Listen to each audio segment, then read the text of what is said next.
good morning. This is not Wednesday, and I keep thinking all day long this is Wednesday. Well, this is Monday, so we are really out of sync with our commissioners meeting this month, but we're going to try to do the best we can.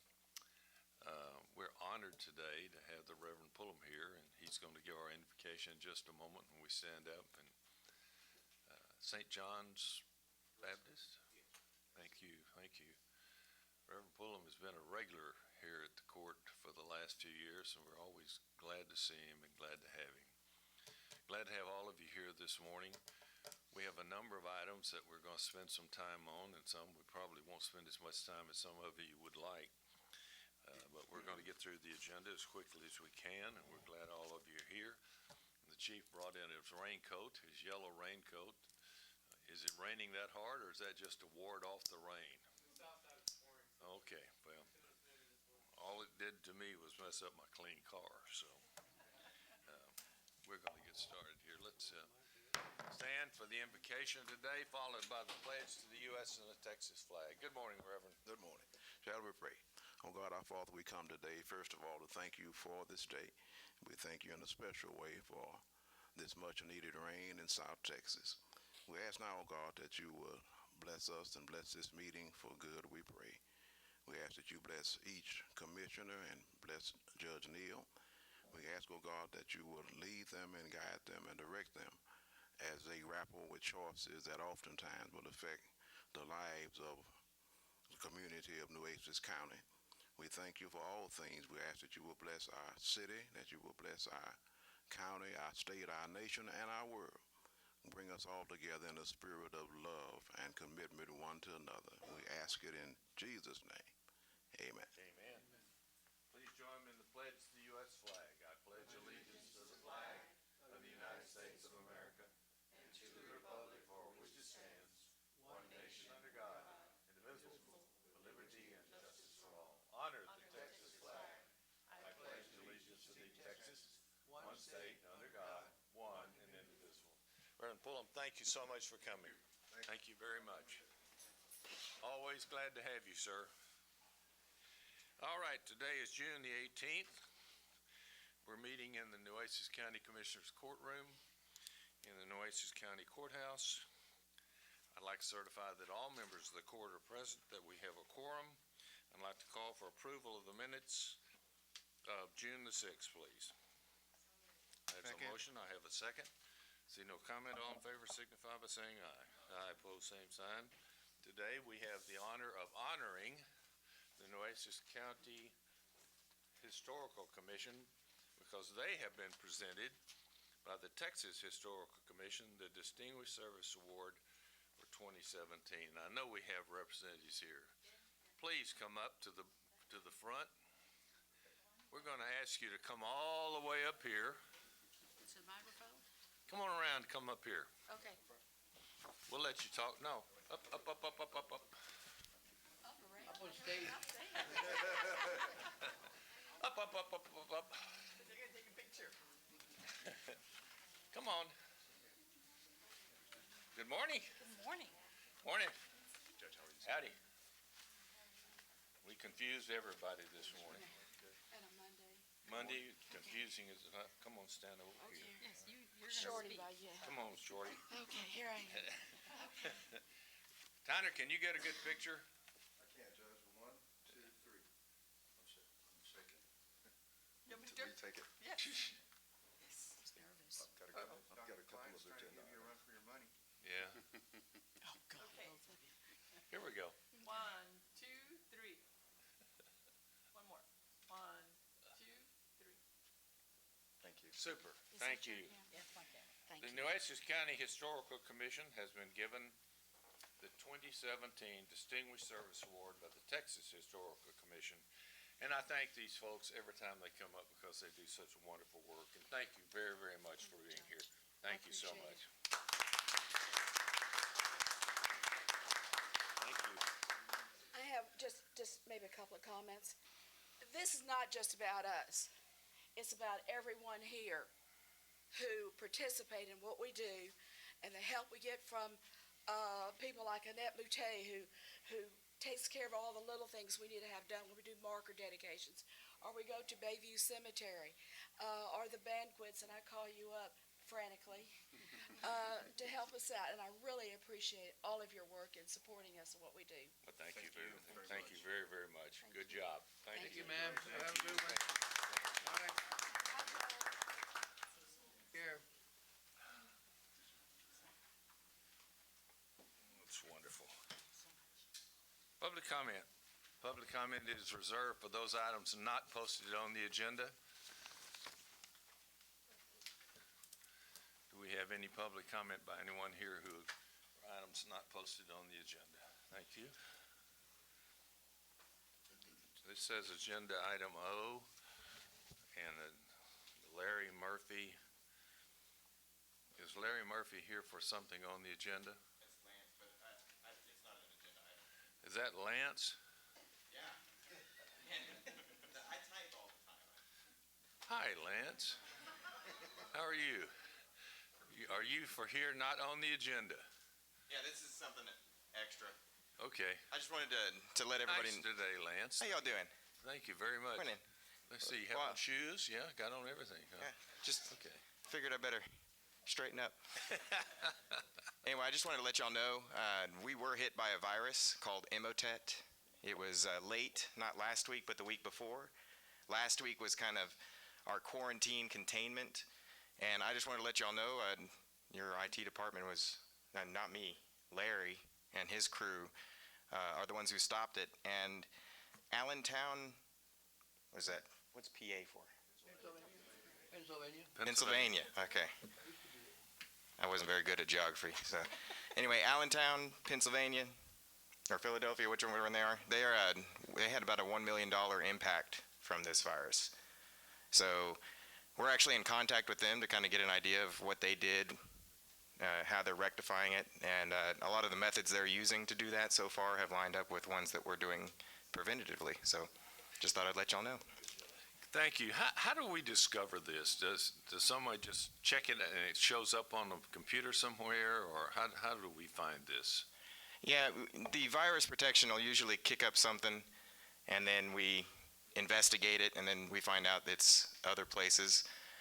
They spread when virus protection has not fully picked it up. We don't pick it up until it starts communicating back home and infecting other machines.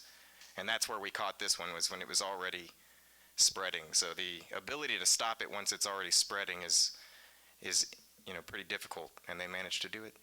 Thank you. Good job.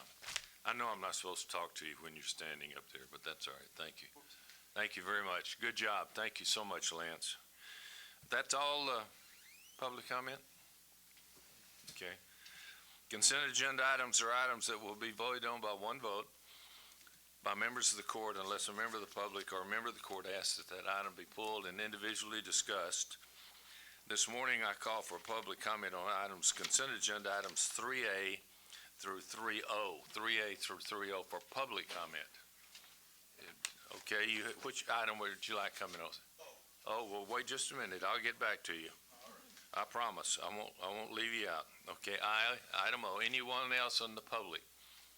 All right, on the consent agenda items for members of the court, I have been asked to pull L, is that correct? O, which we're going to discuss, the gentleman wants to discuss, and those are the only two consent agenda items, I think. Is that correct? All right, good. All right, then I will call for a vote of the court on consent agenda items 3A through 3O with the exception of L and O. May I have a motion, please? So moved. All right, is there a second? Second. All in favor? Aye, pose same sign. We'll now go to item L. Who asked for item L to be pulled? All right, thank you very much. All right. And I think that's a great point. Carolyn has said that, or has asked if we can pull L and come back to L after we have the executive session, Laura. So we'll have the executive session. You all don't let me forget that we've got to come back on L. Make a motion on that, Well, and let me ask you, Laura, the Yeah. executive session really isn't related directly to this because we have to approve this because there's no lease until we decide the other thing. This is already, you're only accepting it because it's already been approved by the board. Right. So, I mean, y'all can do it, but it doesn't matter. This doesn't directly affect the executive session item, correct?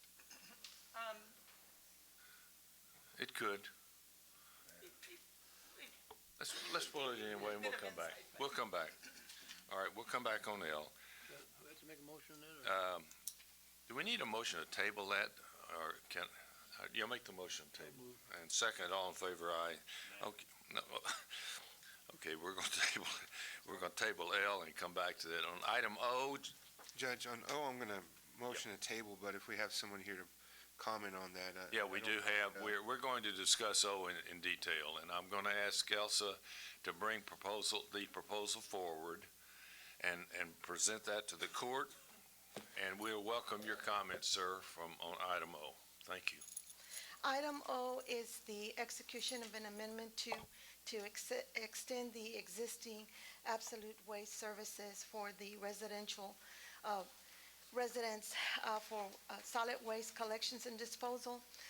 Last year, when the Amendment 1 came to the court, there was some discussion as to whether we should extend it or rebid it. So this was placed back on the agenda. The contract is due to expire in September, so that I could get some direction of whether we're going to extend it or if the courts feel still that we need to rebid the item.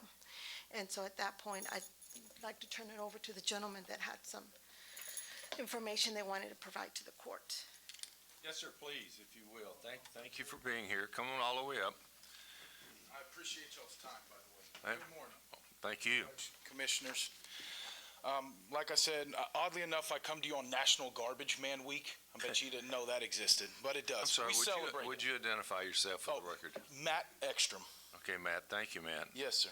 And I was approximately here, like Elsa said, about 10 months ago, and asked y'all to take a look at the franchise you have with Nueces County. It's really rural residents. And you offer that franchise, as y'all know, to a specific hauler, and he's the only person that can operate for residential trash pickup in the county.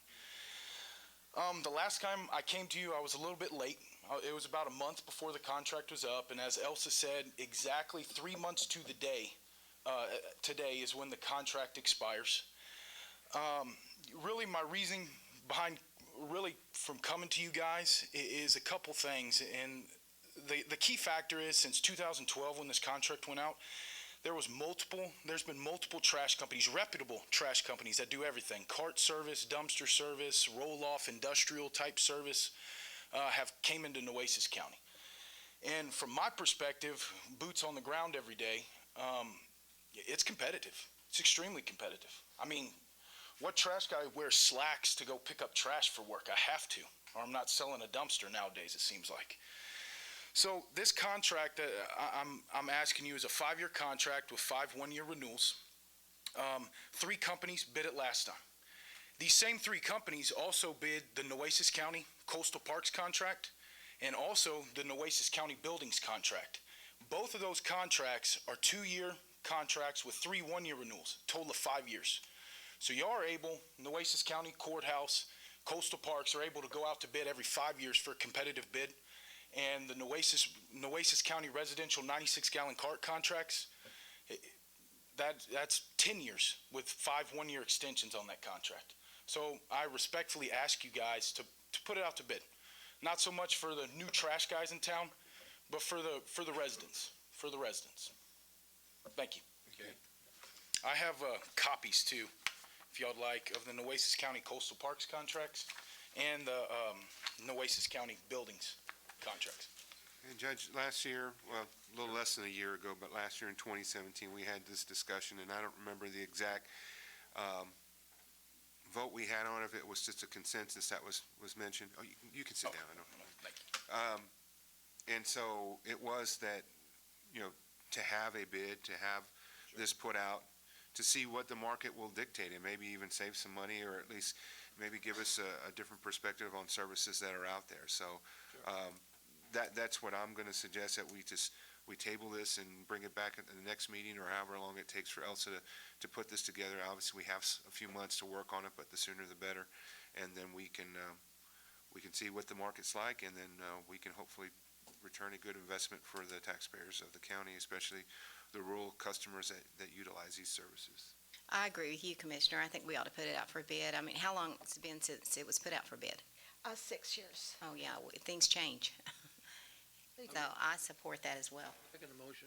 Is there a motion, Commissioner? There's no motion yet, but, how long will it take to prepare the information? For me, it'll take me a couple of weeks to make sure that we've got all updated information on my bid specs, and we'll put it out. I'll have to put it on the agenda for the next meeting to ask authorization to bid it out.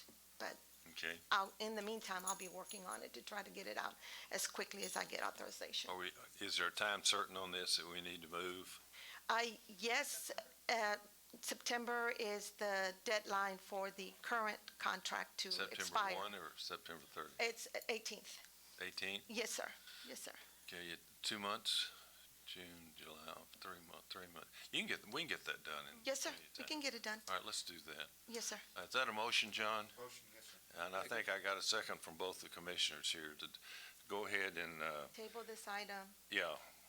and bring back the rebid. First thing we need to do, I guess, Laura, is vote on O. I'm sorry? Do we need to vote on O since we're not approving the amendment? Or we just let it, You can table it. we'll table it? He may, yeah, she restated his motion, which was. Okay, I'm just trying to make sure we got the right thing. So we're gonna table O as it is now. I need a motion to table and open it up for rebidding. That's okay. Table and rebid. Okay, that's motions. All in favor? Aye. Aye, pose same sign. It's a good point. And thank you, sir, for coming in. Thank you all. All right, thank you all. Commissioners, thank you all very much. Now, I think that takes care of everything in the consent agenda. Is that correct? All right, I'll go to the regular agenda items. 4A. Tyner, are you doing that? Yes, I will, Judge. Okay.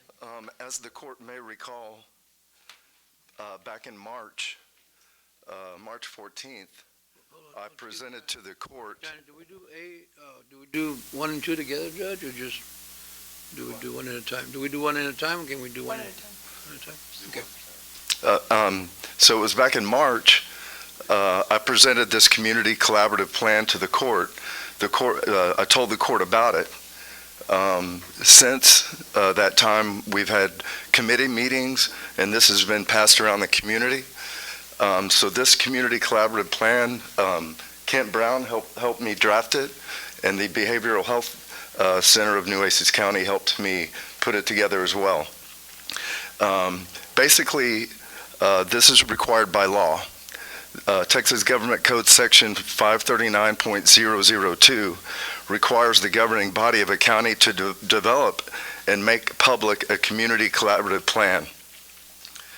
The first paragraph provides that the Behavioral Health Center, sheriff, constables, CCPD, CSCD, the DA's office, and the Criminal Defense Bar, various nonprofits, and faith-based entities implement and strengthen the collaborative efforts. It's focused at people experiencing homelessness, substance abuse, or mental illness. The current collaborative efforts include the jail diversion program. The Behavioral Health Center operates as an outpatient competency restoration program in collaboration with local courts. Monthly jail pop meetings will continue. So basically, this is aimed at competency restoration, Judge. I recommend approval. We discussed this at length in the past. It's been passed out to members of the court. The plan is the overall document that satisfies the requirements of the legislature. Item number 2 is going to be discussing in detail how we propose to execute some parts of the agreement between the Nueces County Hospital District, Behavioral Health, and now being asked to approve by the court. Is that correct? That's correct, Judge. All right, so I'd like to make the motion, we accept Judge, Present. excuse me, have the CCPD and the sheriff, they've all agreed and support this? Well, the community collaborative plan, I hope we have. I haven't heard anybody say they can't or haven't. I have not heard anybody say they do not approve the collaborative plan. Not item 2, Okay, not item 2, but item 1. Item 1 is the overall community plan where we come together and say, here's, that we need to do this in order to satisfy the requirements of the legislature. So I haven't heard anybody say they don't want to do that. We go to number 1 first, and then second, Do what? for discussion? Do what? Number 2, can we have that discussion, number 2? We vote on 1 right now, right? Yeah. We're voting on 1, Right. and then we're going to spend a lot of time on 2. okay. You don't need to vote on it. Can't go into executive session. All right. Move acceptance of 1. Second. All right, we have a motion and a second to approve the plan for the community, which has been proposed by, has been accepted by a lot of the other entities within Nueces County. If any other questions, I see none, I'd like to call for the vote to approve on behalf of Nueces County a community collaborative plan for mental health in Nueces County. All in favor signify by saying aye. Aye. Aye, opposed, same sign. That's good. Now, that's good. That's a great first step. Now, item number 2. Item 2 is the discussion between the parties being led by Nueces County Hospital District, who is funding approximately Johnny, come on up here.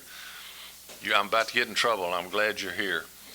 I'm going to ask Johnny Hip if he will go over in as much detail as we need the proposed plan of the Nueces County Hospital District and behavioral health and all the other entities. So Johnny, good to see you. Good morning, Judge and Commissioners. As Judge Neal pointed out, excuse my voice this morning, the Community Collaborative Plan provides the basis for the item number 2. So item number 2 goes about setting in motion a part of the Community Collaborative, and that's the part that relates to providing competency and restoration services with the goal of keeping inmates out of the jail as much as possible. And I don't know all the technical aspects how the program works, but there are some people here in the room who can talk about that. And so the reason the hospital district is involved is for a couple of reasons. One, the district has some special provisions in Chapter 281 of the Health and Safety Code, which govern the district, which allow us to use certain of our funds for mental health services, and those are the funds that we intend to apply to the program if you all approve it. Second, the program is a mental health-based program. All of these programs, when the folks from Behavioral Health Center talk to you about these, you'll see that they're all mental health-based programs. And so for those 2 reasons, the hospital district can use, as I said, certain of its funds to fund and carry out the program. The agreement that you have in front of you is one that has been around to all 3 parties in the agreement. It's a tri-party agreement between the county, the Behavioral Health Center in Nueces County, and the hospital district. The county's role is essentially one to, if you will, facilitate services among all the jail, the sheriff, the CCPD, those people who need to be involved and have been involved in the program. Second, the hospital district role is to fund those services, and then the Behavioral Health Center's role is to provide them. The agreement, it's a fairly straightforward one, but it starts on July 1. The hospital district has committed $1.5 million for the 3 months, the initial 3 months of the program, and the services, I said, are going to be carried out by Behavioral Health Center. The Behavioral Health Center has to ask for the money at the beginning of every month. The amount that they believe they're going to use, the hospital district will provide those funds to the center. That way that the center is not fronting the money, the hospital district's putting it in. And then once the 3-month term is over with, we'll do a settle up, if you will, within 45 days after the 3 months. And the way that would work is essentially if they've not used the money that we've paid them, they pay us back. If they spend more money than we paid them, it's on them. Because we're keeping the incentive on them to try to keep the cost where they said that they were going to be. Now, we envision a second agreement that would begin on October 1 and go through September of next year. That would be the 12 months. I believe that the program is going to need a full 15 months to show whether it has value or not. The agreement you have in front of you does not have any performance goals, but the agreement that will come back to you to fund it in the second or in the 12 months beginning in October 1 will have performance goals. And I think that the agreement will probably have a couple of 3 checkpoints in it as we go forward with it, because the district's board doesn't want to put money into something that's not going to work. But I do believe that the program needs to have a full 15 months to show whether it's going to be viable or not. And I think when we come back around to negotiate or put together the agreement that would follow that one, then we probably need to have a hard discussion about whether the program is meeting goals. Now, the county would need to be involved, Judge and Commissioners, in developing those goals. I mean, my role is to fund it and kind of coordinate it and get this thing down the track. But those are measures that need to be put in place. And I think the center personnel have talked to folks in the judiciary of our county and in the law enforcement, and they can probably share with you more about what their discussions have been with them. So that's sort of a 30,000-foot view of this program, but it's a piece of the community collaborative plan. It's not the plan, it's an entirety, but it's a huge piece of it. Very good, Johnny. Questions of Johnny Hip? Yes. Okay. So we don't necessarily will have measurables right now, but there's going to be something that in the future for the next plan, the bigger plan, that we'll know without you committing, but law enforcement may say we will see a drop in recidivism, or that we'll see fewer cases where it's solely mental health issues rather than just specifically more directed on the crime, and the judiciary will also chime in. So then we will have some marks there in the future, but for right now, we're going to work through that and continue to work with the collaborative. Absolutely, Commissioner. I think the center, they're ready to get the program going on July 1. They have been interviewing folks. They've done everything short of hiring them to put them into positions to carry these out. And I think that we need to give them some time to get this program ramped up. But during that successive 12-month period I talked about, there do need to be some goals in there. I think it's appropriate that they be there. And they're more appropriate than anything else, because we need to see results at the jail first. But second, we need to see some return on this money. It's a lot of money that's going to be going in on this program. And so you're absolutely correct, Commissioner, yes. And I think we've mentioned this before, but kind of leading the charge on this. So are there other counties or areas that we can kind of look at and draw from experience, or are we kind of setting the mark here? Well, I think in this case, Commissioner, we may be setting the first footprint in the sand in the state. Now, there are folks who have a background who have developed these programs across the state, but I believe that and Tyner or someone else could probably talk about this, but I think we're one of the first counties in the state to go forward with this. It is this new law, so this duty to collaborative plan is new. So yes, this would be like first impression. By the way, when I checked some time ago, we were the first. Okay. Or are going to be the first. Behavioral health is here, I think. Would you all care to come up and make some comments, please? Morning. How are you? You ready? Good morning. Just to give some idea of what some of the data that we would be able to collect as a result of the collaborative would be measurable to see how many forensic and civil beds have been affected by the local diversionary process. We also think we can measure the savings in officer overtime and payment when they're working to drop individuals off and get them assessed for placement. We also think that we would have reduced ER visits and the associated costs with that when we divert them to our crisis respite house or Charlie's Place Recovery Center for treatment. We can have a look at pre and post intervention data. We've got an assessment tool that will allow us to determine just how much progress individuals are making as they're in treatment. We believe that we will have decreased bed days for competency restoration because those services will be provided in the jail, and they won't have to wait on a bed to go to Vernon, let's say, if someone is manifestly dangerous. So we would be able to expedite that and get them into court and get a disposition much sooner than what we're able to now. And then lastly, just the coordination of responsiveness between EMS, Police Department, Sheriff's Department, ourselves, Charlie's Place. And this was closely modeled after some great work that San Antonio has done in Center for Healthcare Services. So we've already reached out, and the Mental Health Service Director, Mark, and his team are going to be taking a visit up there so that we're not reinventing the wheel and looking at some other national best practices. I have a question. First off, I'm very supportive of this. I think it's a great idea, and I hope it works. The list that you just talked so fast, I couldn't write it down. If you could send me an email, I'd like to, so that when you come back, we're prepared to ask you some of those questions. And I do want to know, though, from the sheriff and the CCPD, when you guys get through, want to make sure that they're on board, because it's not going to work without them. And the other question was, and I asked you this the last time, I think you, but how much of this portion of this 1.3 million, whatever he said, is 1.5 is for administration?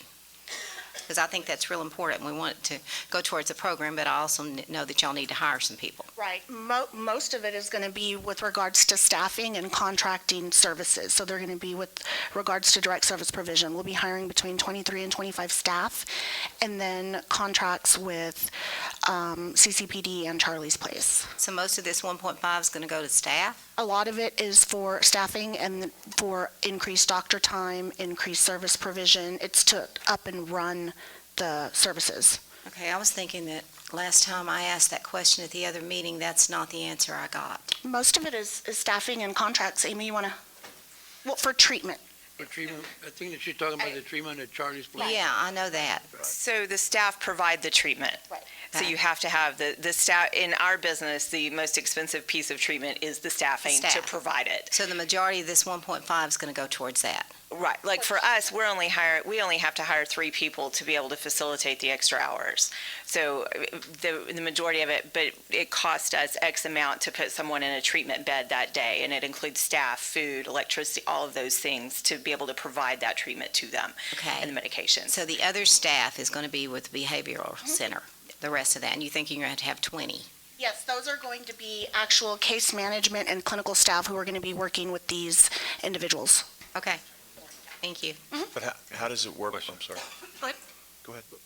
Hey, two questions. Once you had 23 people staff, case managers. Once they're through with Charlie's Place, will they refer back to your staff or case management? They are, yes. And how long is that case management or that rehab process going to be? How long will that have to be in your program? You know, at once they're released from Charlie's Place or your place, because you have 4 beds in yours, how long will they be in the program? Mark, you want to? Sure. The short answer, Commissioner, good morning, Judge, good morning, Commissioners. And the short answer to that, Commissioner Gonzalez, is it can be in perpetuity. Our services are designed to provide long-term care. It's not that it has to be forever, but it can be oftentimes for people that have no other recourse. Yeah, I wouldn't say forever either. I would say, but I wouldn't say short term either, because Right. I'm glad you didn't say 30 days, 60 days, because No, they able to do it. right. The other question I have is, the understanding that I had before is that jail diversion, are we trying to get inmates out of jail to put them into the program? 'Cause what I read here mostly is we're going to try to keep them from going to jail, which is, I guess, those are the people going to ride with the police officers, I guess. But I think one of our major goals was to reduce the jail population. Correct. To go in there and say, we're going to try to take 15 inmates out of the jail, which is going to save a lot of money in the long run, as long as they keep treated and don't come back, right? Correct. So our major target here is the jail population. People's already in jail already, to get them out. That is one major component, and if it's helpful, I can briefly summarize the 4 core components of the plan, if that would be helpful. So the first core component of the plan is the crisis intervention team model, which pairs law enforcement with our mental health professionals to be able to provide intervention services on the street as calls come in. When you look at how people access emergency mental health care services in Nueces County currently, it's about 50-50 split. About half of them go through our crisis hotline, which links them directly to our mobile crisis outreach team, but a large proportion of people are calling law enforcement directly through the 911 system. What this does is create a stopgap so that you're still getting mental health response, not just a law enforcement response. And so as part of that plan, it allows for, currently officers on the street have really two options: to be able to intervene with somebody with a mental health or serious substance abuse issue. And that's either to arrest them, take them to jail, or take them to an inpatient bed at Spawn. This gives us two additional options. Our respite unit, which is for people that don't quite need to be an inpatient, and the second being Charlie's Place for a direct admission for detox and residential services. The second core component of that plan is the jail-based competency restoration piece. Excuse me. And so with that, I believe last time we were here to present on this information, at that time we had about 15 individuals that were waiting in jail for competency restoration at a state hospital bed. And to put that into perspective, those 15 people were there at an average of over 200 days. That's 200 days of cost to the county to treat and house these inmates that are charged with crimes but are unable to go to trial because they're incompetent to stand trial. Under the jail-based competency restoration system that we would provide as part of this program, the window is 60 days to restore them to competency. So you look at that as an immense cost savings and turnaround time for restoration to get people adjudicated or released and back into the community and back into treatment. The third piece is the jail diversion piece, which is fed by the other two pieces, including the fourth, which I haven't discussed yet. The idea here is to create a wraparound system of care for people with mental health and substance abuse issues that currently are falling through the cracks. They're going in and out of the jail, in and out of the ERs, and so on and so forth. So with these programs being able to intervene, feed them back into treatment, it prevents that revolving door of in and out of jail, in and out of emergency room visits, so on and so forth. So the fourth core component is an expansion of our mobile crisis outreach. And what that does is allows us to provide more comprehensive 24-hour coverage for mental health crisis intervention. Okay, this mobile crisis, if the person's not taken to jail because they agree to go with your program and they don't do the program and they fail, so what happens to that individual? I mean, how do you get rearrested? Or I mean, you see, that's my other big question here. How do we deal with that individual, that patient that doesn't want to cooperate, doesn't want to do it? Right, absolutely. So a big part of what we do is around, and we have a lot of clinical best practices around motivation and engagement and being able to get people to participate in treatment. Now, I can't stand here and tell you that it's going to be 100% or even 80% of people that will dedicate, because it still requires a choice. The services that we will provide are not necessarily compulsory, with the exception of jail-based competency restoration. What about that? How do we deal with it? Have we thought about, do the officer come back and recharge him again, or he's just gone? That is a possibility. I'm sorry? Working out those details still with the DA's office. Right, we're still working out those details with the district attorney's office. We've had some preliminary discussions around the jail diversion piece. Sure. I say preliminary, we've had some in-depth discussions around what that looks like. We currently operate a small jail diversion program which serves about 20 people month over month. What this would do is give us the ability to serve 5 times that much, 125 to 150 people. So that's my concern, is that window up, the population doesn't want to cooperate. Right, and so for those individuals that don't want to cooperate, as part of post-arrest, post-charge diversion, there's an impetus for them to participate, because what it does is it basically says, okay, you've been identified as eligible for this program. Let's get you stable, get you treatment, with the condition that if you don't participate, then you will go back to jail and you will be charged, you will be adjudicated for the crime that you're charged with. So our current jail diversion program sees a fairly high success rate. So you think 50-60% of those individuals that come through are successful, if not higher. That's a huge weight that's lifted off county resources. I think you'll be more successful with those in jail already, because they know they're going to go back. I'm just concerned about those that haven't been arrested. For the pre-arrest diversion? Yes, and how Right. they're going to. what's the end results to that, you know?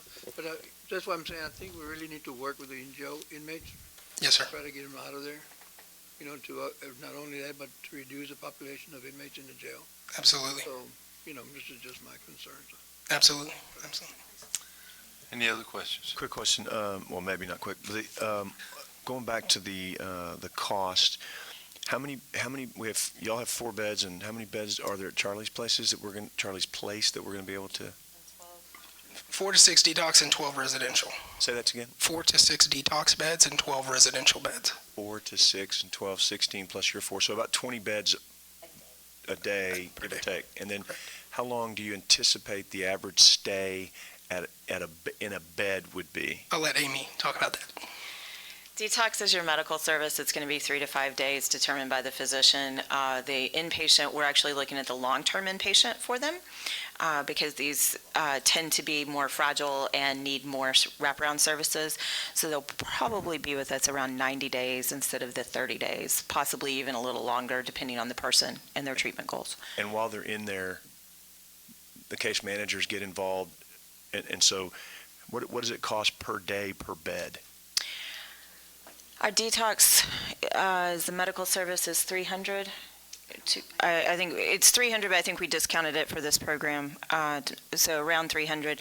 That's full nursing care 24 hours a day, medication, food, doctor visit every day, nurse practitioner on site to provide physical health. And I will tell you, hospital-based runs around $1,000 a day for the same service. The inpatient is running about $150 a day. That is 24-hour care, access to a nurse practitioner for physical health, 30 hours of counseling per week while they're in treatment, and then our own case managers that also work with their case managers. Okay, so I'm trying to figure out, back to Carolyn's question on cost, and I get that staffing is a big piece of it, and I think maybe the confusion the last time, because it was a different answer, but I think I'm hoping what they meant was we're not adding administrative staff. Correct. We're adding only programming Correct. people, and maybe that was the confusion on the question the last time, because you're not adding any more administrators, you're just adding people to do the work. Okay, Correct. So I get that, but I'm trying to do the math here, and you said all that real fast, and so I'm trying to go through that. But if someone's in there, and if the average stay is 60 days or 90 days, I don't know what it is, that's what I was trying to do the math, and it's, I'll say 60, and it's $300 a day. That's for the short term. That's the 3 to 5 day piece. Okay, and then 150 is for the long term? For the long term.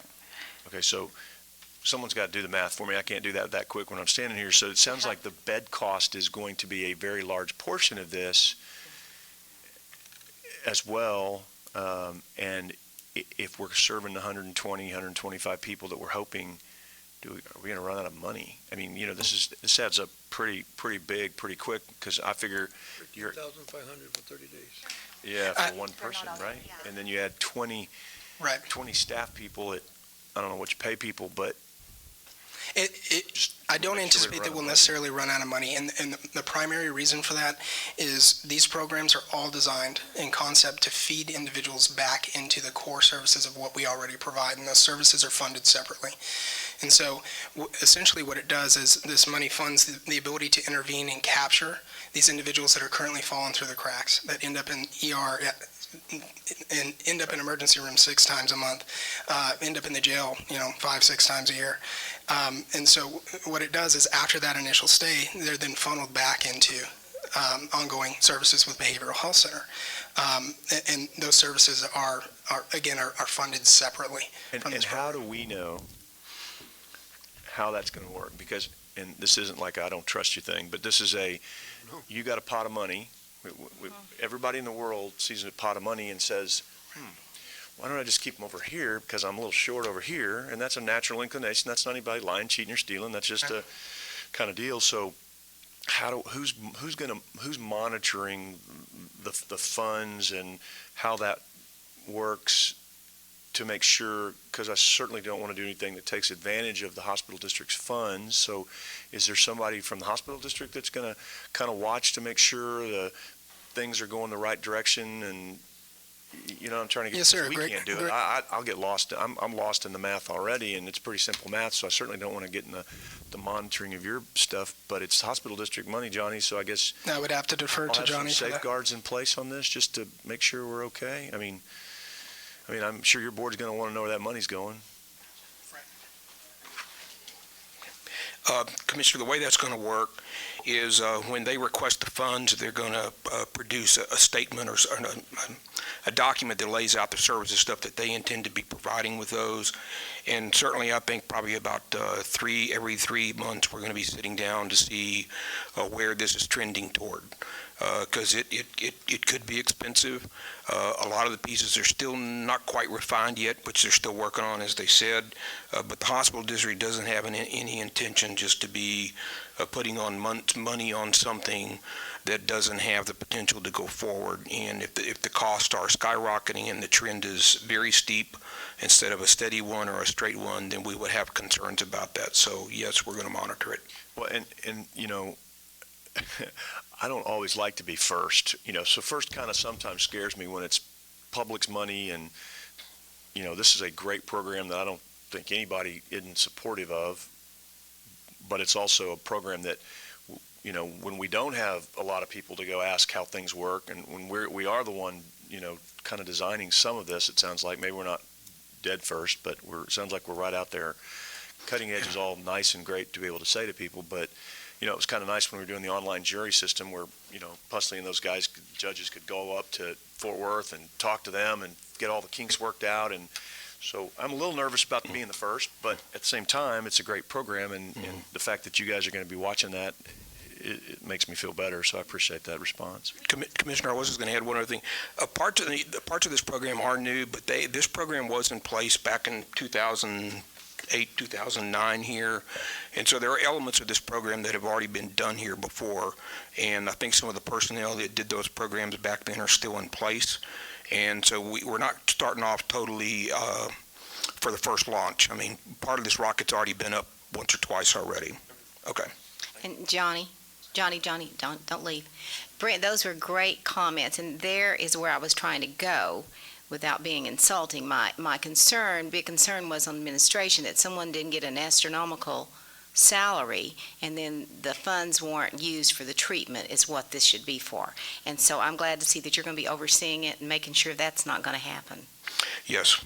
Thank you, Commissioner. Anyone else? We were asked about the PD. And the sheriff. Chief, you want to comment on PD's involvement, and then I'll ask the sheriff to comment. Commissioner Chesney, I did just want to add one more piece of the puzzle there. These programs and this model is actually not new. A number of other behavioral health centers throughout the state of Texas utilize a very similar system.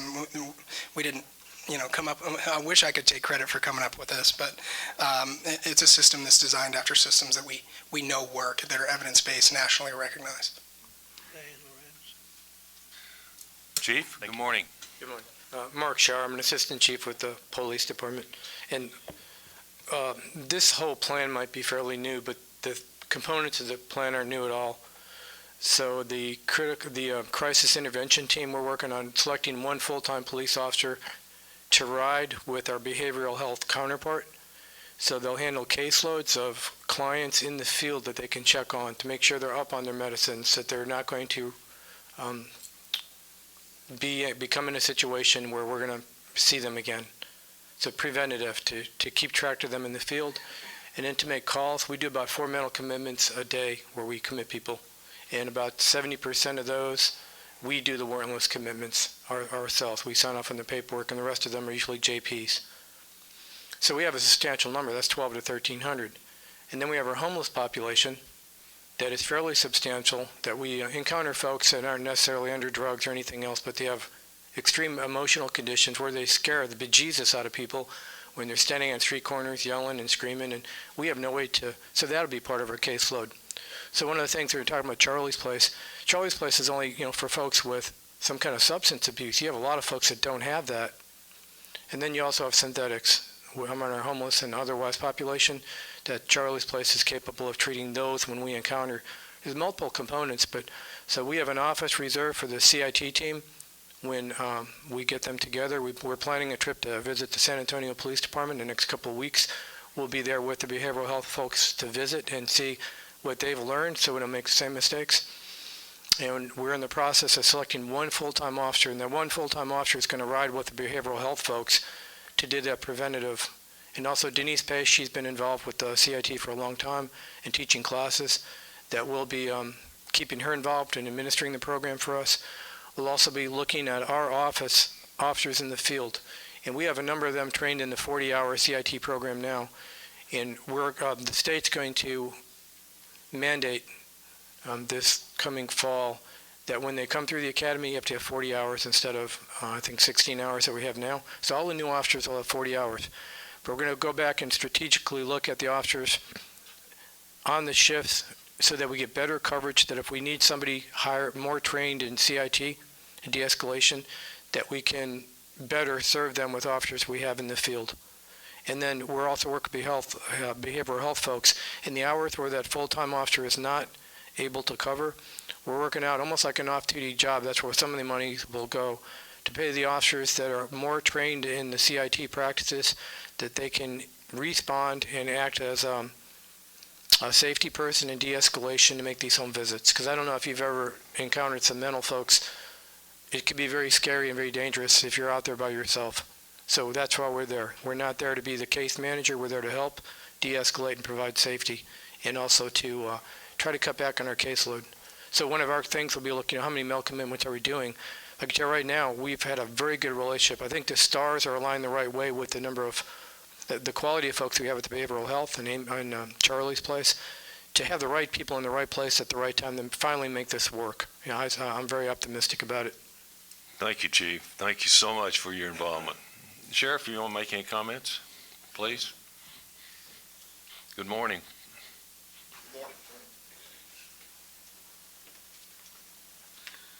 Morning, Judge, Commissioners.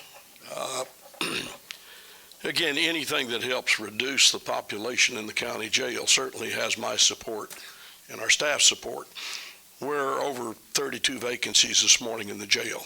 That's about a third of the staffing that we need to currently operate that jail. There's been an MOU that was dropped on my desk and asked for me to sign the MOU, and I have yet to sign this MOU. MOU says an agreement with Nueces County. My question on the MOU, it says that we will provide, and I say we, the county, we will provide at its sole cost and expense the necessary workspaces, the physical facilities, and all the related public utilities required by this service, and ongoing day-to-day maintenance and the cleaning of said spaces. This requires an awful lot of people on my staff just to maintain the other people who may be working in the jail. I don't even know where I'm going to assign people. As of this morning, we have 1,000, this was at 8:30, 1,022 inmates in the Nueces County Jail. I have 40 beds left. I have 40 beds if we get them all upstairs out of holding. There's 55 currently in holding. We are fast moving in the direction that is not good for us as a county and as a jail. This program has a chance to alleviate some of that, but then we continue to do the other programs, which was putting 2 more people in the county jail from probation, adult probation, to expedite their releases. And for a while that worked, and then we came into the warrant issue that no longer could a bond be set when a warrant was issued. There had to be some additional hearings and determinations before a bond could be set, and now the jail is just exploding because we're not getting them out like we were supposed to. The second part of this agreement between the county is that we'll be responsible at our sole cost for the expense to make all necessary alterations. That's a big word that's often very open-ended. All modifications and or improvements to the workspaces and physical facilities. So I give a room and there needs to be modifications. There's got to be cables and lines dropped. My question would be, who's paying for this? Is this come out of this money? According to this, no. So those are some of the questions. And if I fail to do anything in this part that may be expected by me as sheriff, it's a breach of this agreement and the whole program collapses. So those are my concerns. I don't recall, and I would like to ask behavioral health, who from the sheriff's office said, when y'all were discussing trying to put this together, who from the county jail or the sheriff's office was there to help answer some of these questions? You and I did have lunch, but we talked in generalities about, well, we may need this, we may need that. I didn't see anything nor am I aware of any of our staff participating in this at the time that this document was being put together. And if it was, they've not informed me. So anyway. He's going to answer that question, Sheriff. Before Johnny answers that question, I do want to point out that basically the Commissioners Court, under the law, has the authority, shall provide safe and suitable jails for the county. That's the responsibility of the county. And the sheriff is the keeper of the jail. So basically, that is the reason for saying Nueces County, because the county is the one that's responsible for providing those facilities. Obviously, the sheriff is the keeper of the jail, and of course, he does need to say what he is going to need, the resources for that. Commissioners, the language in sections 2.1 and 2.2 that the sheriff identified, our language, its exact language was some change because it's not medical service. The exact language that was used in our jail health services agreement when Krista Spahn provided services at the jail before we switched to the mechanism we used there. We borrowed that language from that agreement into this agreement with the twist that it would be for mental health services and not for medical services. So the language in these two paragraphs are not new to the county. Anyway, Judge, Commissioners, that's my concerns. And with that, anything that'll help reduce the population in the Nueces County Jail, we've got to do something. Okay, very good.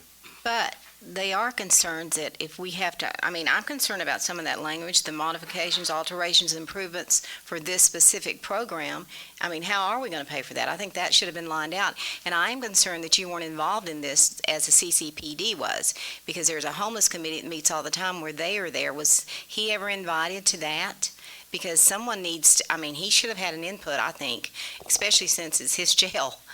From what I understood in those meetings, a representative from the Sheriff's Department was present, the chief of the jail administration, which is Captain Arnold. That's correct. Or Chief Arnold. And we did, when we met with the sheriff, talk about the agreement. We did let him know that we weren't going to need to alter anything, that we were just going to need space enough to set up a mock courtroom and a room in which the services would happen when we met with the CEO, but not that we would ever be requesting to alter or invest any money in But if space. it's in there, you could. Well, that was Yeah. language that was. Well, was Chief Arnold involved in these conversations, or whatever his name was, or I'm not sure, I'm sorry. Chief Arnold. So there was someone there from the sheriff's office the entire process, or? When we met with the judge at Judge Neal's meetings, when he did let us know that there was going to be issues with the staffing, so we weren't really sure when we would be able to be up and running. And is that Captain Arnold, or is that, I'm not, Chief Arnold? Assistant Chief. Okay. So did he not relay those things to you, Sheriff, or I don't know how to? Every meeting we've had, there's been somebody with one of those sheriff's officers' uniforms sitting in that meeting. Every meeting we've had. So if the word didn't get up to the top, shame on somebody. But that uniform that he's wearing back there, there's been one or more people in uniform in every one of those meetings.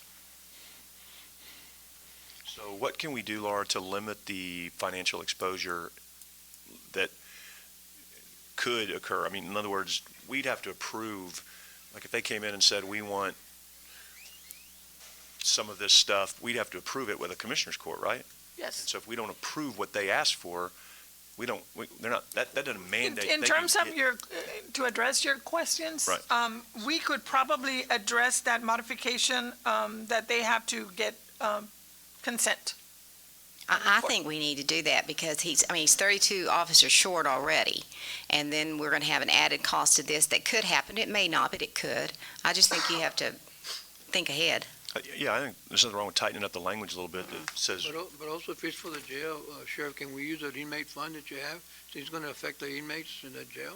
If in case they do need them. I'm just saying, anything, I mean, that money can be used for inmates as long as it's within the jail structure, but it's gonna affect them. Personally, this is gonna affect a lot of your inmates, because we're gonna try to get them out of there. I hope we're gonna get them out of there. So, I'm That's just for, saying. can that be used for capital improvements? No. No, and It that's has to just be it. for the program itself, Right. but not the capital improvements. Right, but the only thing that It's they not would to need would be supplant capital. anything that the Right. county is currently doing. Right.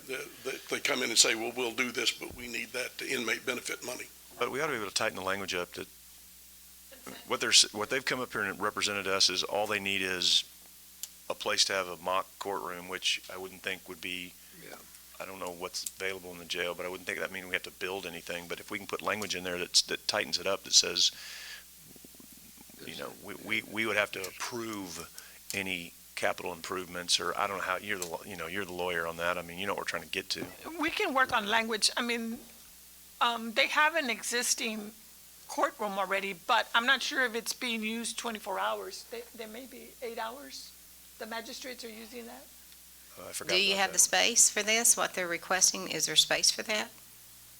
How often are y'all gonna need it? Because I forgot about the magistrate court. There already is a courtroom down there, so, and the magistrates don't use it 24 hours a day. I mean, surely we can coordinate between y'all and the magistrates. Yeah, absolutely. That's a great question. And so, part of the stipulations for a jail-based competency restoration program is that the area in which the services are provided does have to be separate from general population.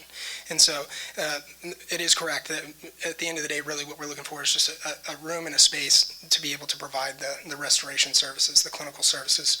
And that courtroom is separate from the general population, right? And so, jail-based competency restoration is an intensive process. And so, what we'd be looking at is pretty much almost 40-hour-a-week usage of that room when we look at the population that's in the jail that would be eligible for that. And so, with a program of about 3 to 4 staff to come in and rotate and provide those services for at least 6 hours a week on at least 3 different sessions. So, 3 2-hour sessions per person in the program. Based on your knowledge of how the magistrate courts use that courtroom, can you work around the magistrate's use and use that effectively? I believe that would be possible, yes. So then basically, you don't need anything else in the jails, what you're sitting here telling me. That's why I'm asking, because the sheriff's got great concerns, and I want to tighten up that language. So you're saying you can work around the magistrate's deal, and you'll work out the magistrate with their system, because that's not the sheriff's job, that's y'all's job, to go work with them. And if that is doable, then you don't need anything else in the jail other than that courtroom space. Yep. Is that right? I think that's all we would be able need. to provide the education to the inmates. Do you really need a courtroom setting or just a room? A mock. It's a room, and so the idea there is to be able to set the stage for teaching, training, coaching, and individuals on how to go through due process. What is the role of a judge, a bailiff, their attorney? What are their rights and privileges so that they can stand trial for the crime that they've committed? And it's not that we can't do that without a mock courtroom, but that is how the services are designed to be provided. But if a And so courtroom's it not- wouldn't need to be Courtroom is a already full-size there. courtroom. Right, it's but- not being used, it's only being used 8 hours a week or whatever it's being used. There ought to be a way to do this. So Well, I'm not sure because we got 2 magistrates and they do work full-time, so that, we'd But have to the check. magistrate full-time? Uh-huh, the magistrate. Okay. 20 hours each, correct? Yeah, each one is 20 hours a week. So that would be problematic. There may be, well, that may not, there may be some time period. I don't know, something that has to be worked. Sheriff, can you comment on that? Well, the magistrate's courtroom has been left up to them. I don't have anything to do Nothing. with the magistrate's courtroom. Those 2 judges that do work in that courtroom, we bring the inmates to them for the magistration process, and then they leave. I think the question also is how much of my staff is required, because when you bring inmates in, they're going to have to have staffing available with these inmates while they're going through this process for the protection of the staff that's in that jail. This jail is not, the jail is a dangerous place. It is a dangerous place with dangerous people. And we bring staff into these jails that are not, we've got to provide the protection while they're there. There's a certain liability also for the county if they get hurt during this, and even the Assistant Chief mentioned some of these folks that have been on the synthetic marijuana. You don't know what they're going to do. You don't know when they're going to do it. And they don't behave like normal people. And they do need to be restored to competency. They're very difficult. So my question only would be to them is, how am I going to work out the staffing issues in addition to the other responsibilities that we currently have in the jail? So you're saying, Sheriff, if they need, and I can understand that because that's what they do in the jails. They walk somebody into the hearing, they have to stay there until the hearing's over because they're the ones that monitoring the inmate. But, and since we contract in Charlie's Place and contract in, your facilities, what if the sheriff brings somebody in that's off, to do some time? Can you pay that officer? Is your grant have enough money to pay an officer that's off duty to come in and handle those duties? Yes, at this point we could. At this point, we would just need an hourly rate, and we could work in whatever we would need to pay for an officer to be with the staff while they're working with the inmates. Okay, my concern is this. He's telling us he is 32 short for his deputies, and we're asking to put more on them. Even if you do pay for it, he may be calling them in on overtime already. And then this, to me, is a liability to the county, and I think we really need to not just rush through this. This thing, to me, this should have been ironed out, because this is this is a big problem. And I just want to make sure the sheriff's comfortable with this for the county, so the county's protected, especially since we are 32 short. To hire more people, but Anyway, those are questions, and I don't mean to be throwing sand into the gears, and I know I could come up here and just say everything's hunky-dory down there, and the question would come up later, why didn't you tell us, Sheriff? You had the opportunity. Yes, I've had people attend these meetings, but the meetings are very generalities, and they come to me with these questions. This is the question that comes. I said, we'll have to wait, obviously, when we get down to that part of the discussion. And the discussion here is, all I brought up here is if there's alterations, it says we'll do them. And I'm assuming that the county would assume that based upon the county attorney's explanation that would be, the monies then would be provided to make we know we're going to have some line drops, correct, to operate? Not necessarily. Our staff wouldn't be housed there. They can come out into our building where they're going to be housed and be able to enter their service notes. How many people from my staff do you need? That depends on what the ratio needs to be and how many people are going to be in the class at a time. So you would tell us. Okay, and so if I wind up with a bare minimum at a certain period to perform what jail standards requires that I perform, where do I find these additional people to? I guess I could go down. Anyway, but there's, That's a good question. I'm sorry, but those are the questions. Thank you.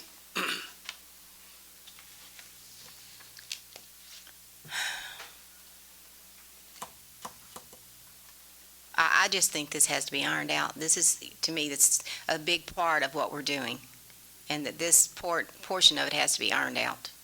But, okay, how many meetings did we have to iron this out?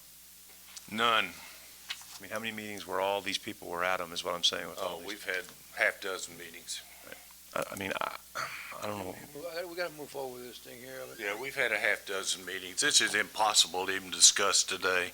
I'm fine with tightening up the language. This is I'm fine crazy. with them paying the sheriff's people, if that money is available in the grant, then they do that. We are always short people in the jail. We'll never be caught up in the jail, just so you know, ever since I've been You here. know what, Brent, I know that. No, we just have a lot of, it's true, a hard job. but to me, we're putting the county at risk by doing this and not knowing what the ratio is. To me, we have no information on that. I didn't get anything from this. I have a concern. I'm not gonna, y'all can vote for this if you want to, and nobody knows more than the lady standing here, Amy, that I am for this. But I'm not for putting the county at risk when we've got a question mark out there and how it's gonna affect the county on the ratio. If we don't have someone going in those rooms with them, some deputies going in there, and something happens, then the county is at risk. But I don't, and I respectfully just disagree with you on this, Carolyn, because Okay. they've had a half a dozen meetings That's where right. everybody's been involved. Everybody's had the opportunity to ask questions. This program's been on the books. I don't know when we started this, 3 months ago, whenever we had that first meeting back when. And I don't think we are putting the county at risk. I really don't. I think we can answer that by the fact that we can bring these people in, and until those people are available to do it, then they can't start. And if there's not a sheriff's person that willing to do it, then we can't start the program. But to not pass this and not get this going, because there's a few details that still need to work out that are important details,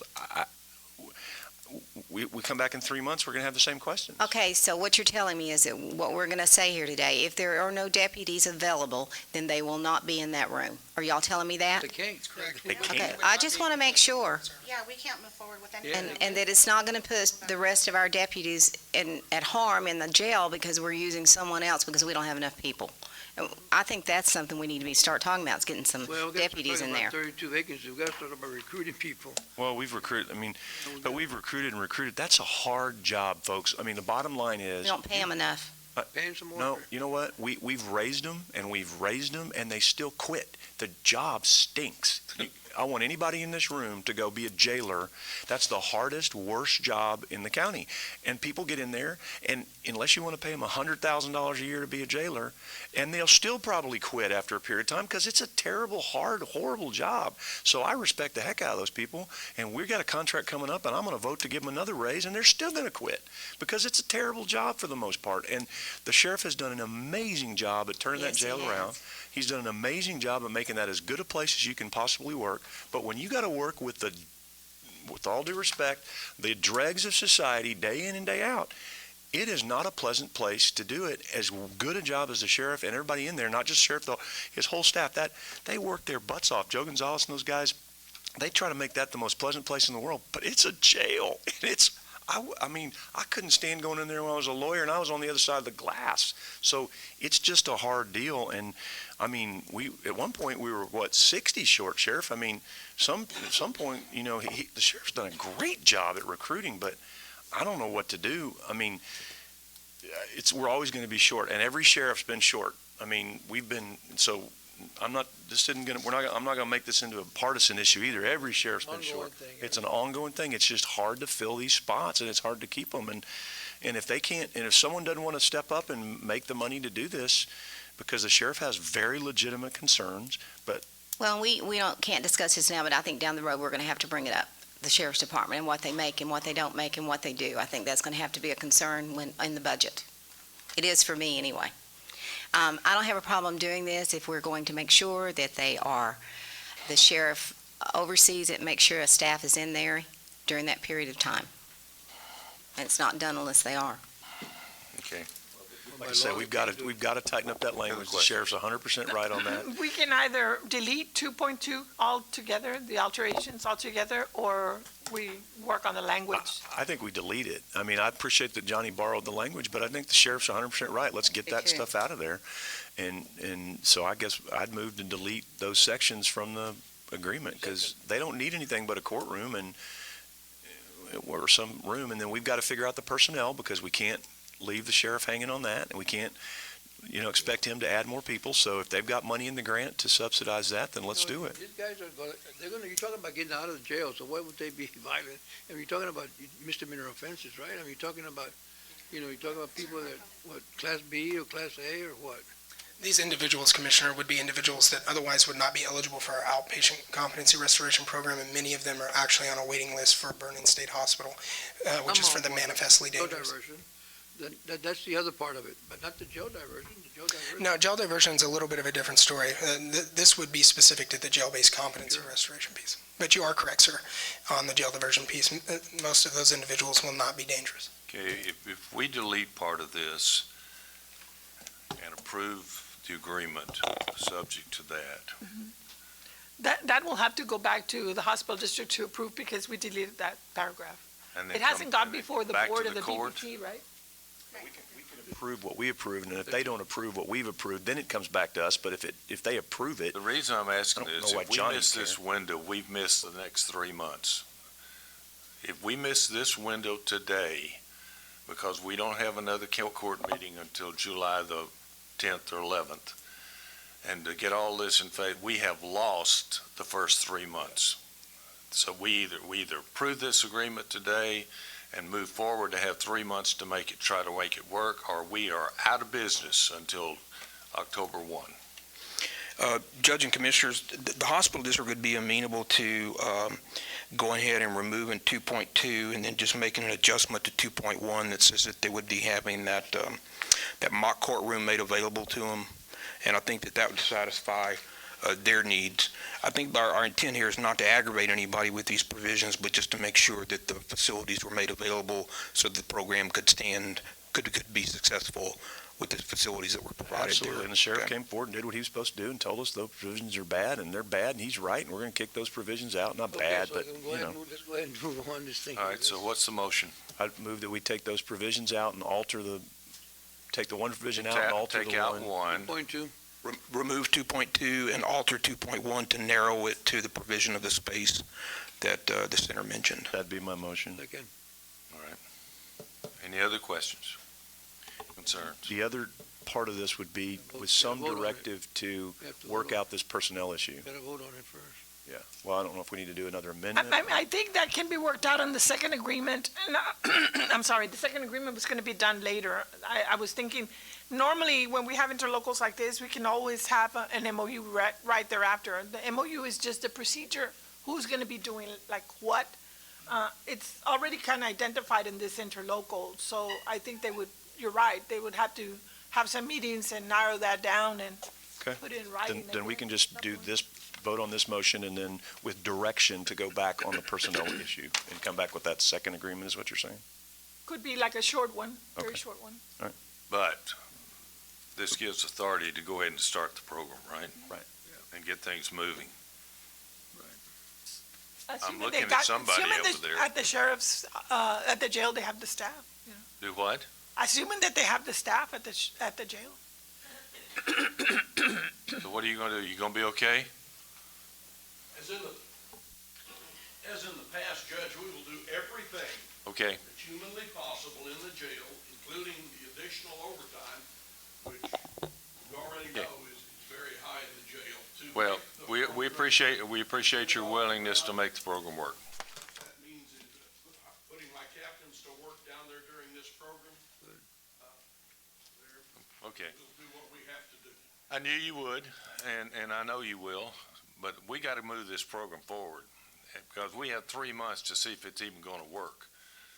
And so, the sheriff has assured us he's gonna be able to staff it some way over the next couple of months, and then as we look at the budget, and we'll look at this as a budget item and see how we work on it. Can y'all work with him also in some overtime? So, Whatever Yes, sir. it takes. At this point, what we're doing is just hiring the staff and writing the protocol and getting everything ready, and we would not move forward until we've got everything worked out, and he says he's got people and he's ready for us, because there's plenty for us to do on the backside as we're getting ready for this. Thank you. Is there a Thank you, motion? Sheriff. Where's Thank the you, motion?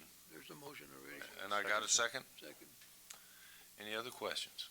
I appreciate everybody being here and the input from everybody, particularly PD. You guys got that thing moving in the right direction. Thanks. All in favor? Aye. Aye. Post same sign. Okay. Judge, I think that was just on the motion to take out. Do we need to now vote on the overall thing too? Or did we That do- was number 2, we did. The motion was to delete 2.2 in the interlocal and also add language to 2.1, making it that we would make a mock trial space available. And then, and approving then with those amendments? Yes. Okay, just making sure. So we're good. Nothing else needs to be voted on, right? All right, thank you all. Okay, number 3. Gulf Judge- Coast Growth Ventures. Judge number 3 will need to be tabled. They weren't able to make it I'm today. sorry, you're right. They were unable to get here. Motion to table number 3. Is there a second? Second. All in favor? Aye. Aye, pose same sign. They were just unable to get here, guys, ladies, gentlemen, so we'll do later. Okay, Jason Green is here from the fairgrounds. Good morning, Jason. Good morning. Thank you. We'd love to have an update from you, and thank you for being here. All right. Thank you very much for having me. Good morning. I also have some handouts here. We have a PowerPoint, but I'm going to give you the handouts, whichever is easier to read.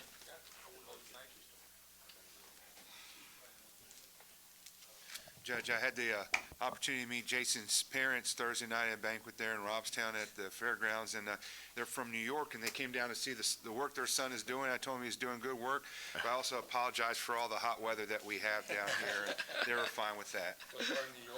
Thank you. They are from a town called Fishkill, New York, which is near Poughkeepsie, about an hour and 15 minutes north of New York City on the Hudson River Valley. Yep. Yep, thanks. All right. All right. Well, thank you for being here. Yep. Thank you for being here, and you're up.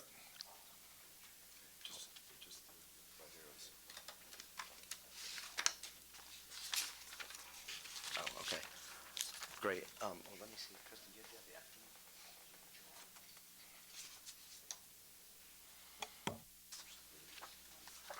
Okay, so we put together a little packet here for you guys, give you an update. After the cover page, the current state of the fairgrounds. I'm going to run through some of these. They're on the board, you have them in front of you. We're a pretty active facility. We're thinking we're going to have 180 events this year when we end on September 30th. We do have our annual core events. We have groups that come a couple times a year, a few times a year. So we have a lot of annual events that come often, which is our repeat business. But we also tend to get about 20, we average around 20 new events a year. And they could be just a traveling show that travels through, and we might not see them for a few years, couple of years. But sometimes these new events, if they're local or regional, become annual events. Our maintenance and repairs tend to be pretty high at about $100,000 per year between all kinds of repairs and maintenance, between air conditioning and just general maintenance, because the facility is getting older. I believe it's going on 12 years old. Other large expenses are payroll and utilities. The electric, water, sewer, and gas. The electricity is about $290,000 a year. We try our best to keep that as low as possible. We do get a lot of compliments from our clients, vendors, and general public on the good condition and upkeep of the fairgrounds, which is nice. This includes the outside grounds that Inland Parks Department of the county handles, and we assist some. We work closely with Edward Herrera and his department there, which is great. Like I said, the facility is going on 12 years old. We do have a strong customer service program. Clients that use the facility they're basically using our facility based on our service and our pricing. We have a great staff, and many of them have been working at the fairgrounds for several years. Obviously, most of our staff we have a large, part-time pool. Whenever we have events, we bring them in. I myself, next month, will be at the fairgrounds 10 years, so it's my 10-year anniversary next month. The next slide is, we're having a little bit of a tough year this year. Some factors that are affecting our revenue a little bit. Number one was, coming off of the hurricane, we had lost $109,500 in revenue, estimated revenue based on 7 fairly large public events that canceled from October, November, December. So it's been a little bit of a tough go there. Right after the hurricane. So we've had some, the bad weather at the livestock show really hurt too. We had low attendance. The carnival was closed for 3 days. All that really, really cold weather, and our food sales were down as well. Several, public events have had lower attendance this year, especially our consumer shows. And, we've been unable this year to raise prices on our clients due to they're all on tight budgets, obviously coming off of the hurricane. But hopefully, we have, we'll get to some slides moving forward on some of the things that we're doing. Just some other notes. I took a trip to Houston last month and met with a very large concert promoter. They're called Live Nation. They're nationwide. They also do concerts and events overseas. I'm trying to get them to maybe do some events at the fairgrounds. They really haven't done much in the area here. They've done a couple things downtown over the years, but they're really not so high in the Corpus Christi market. But we're trying to get them to do maybe some mid-size concerts that can fit in our facility. So we outreach with them. I've been emailing and communicating with them as well. And one of the people that works in the Houston office is actually originally from Cal Allen, and she works there, and so we're trying to, she actually is a graduate of Orange Grove High School, so she's works in the office, so I'm trying to work with her. Maybe we can get a couple shows down here that are national acts. Hotel at the Outlet Mall, we're still, I think, 2.5 years away from the hotel actually opening, but once it does, we've been wanting a hotel. We can pursue some state associations, conventions and conferences. Other leads to pursue include groups such as social, religious, and corporate meetings. We can transfer people back and forth with our golf cart tram that can hold like 20 people, so we can work closely with the hotel. Right now, we just send people to various hotels depending on where they want to be. Some people do want to be downtown, some people want to be in between, and some people want to be up north of the fairground. So we work with a few different hotels, but it'll be really nice to have a hotel on the property. Many of our facilities we manage have a hotel. We basically rent our facility and we provide services. We do not take any risk. We don't co-promote or promote a show. They can be very expensive. Many other facilities that we have do, but we do not, based on our market and our agreement with the county, not to take a risk. On the food and beverage side, we serve new and delicious food. We do get an awful lot of compliments. We have a great team of people in our food service, and we provide very good catering services. We always receive compliments from our clients. Half of our food and beverage sales are catered events. The other half are concession stand events for public events. So we put together, the next one, next page is gross revenue per year. I went back to 2010, so I did not go back to the very beginning of the fairgrounds in 07, but I went back to 2010, put together a little bit of a chart here, and last year was a record year, and it actually would have been higher because we did have some events the end of August and in September that canceled. That number would have been close to 1.5 million. So this year, as you can see, we have a little range there of 1.2 to 1.25 that we're looking at hitting. We're doing everything we can to bring in more revenue before the fiscal year ends. So we're down a little bit this year. The next slide is number of events. This can be a little deceiving, though, because back in 2012, 2013, 2014, we would have maybe a church group that would meet every week. That counts as an event if they pay money for an event, but you could have literally one event that replaces 20 events, so it's a little bit of a deceiving number, but we still are pretty active building with the number of events that we're doing, every year. So now we're going on to sales and marketing. We participate in all the bridal and quinceanera fairs and food shows. We display an informational booth. Example, last Wednesday at the Ortiz Center was a restaurant and food show, and we had a booth. We were visible, passing out, talking to people. We do a lot of those things. We're in publications, One Bride Guide. We do a lot with them. It comes out 3 times a year. We're doing stuff at the La Palmera Mall with large displays and table tents in the food court. The Coastal Bend Magazine, they did a Hurricane Harvey issue, and we were in it, and hopefully that gave us some exposure. We're in a wedding planner for bridal fairs and other advertising businesses, and we are in the Corpus Christi CVB Meeting Planners Guide, and we do some stuff with the CVB. We're basically a backup for them, but we do talk to them and have good relations with them. So one of these days, hopefully there'll be something where they can utilize the facility. One of the things that almost happened was an overflow for a volleyball tournament, but they were able to fit it downtown, which was fine, but we were there in case they needed us. We are doing a lot of radio ads, running ads on iHeartMedia stations. As you can see, the different stations that are here that cover across the board different demographics.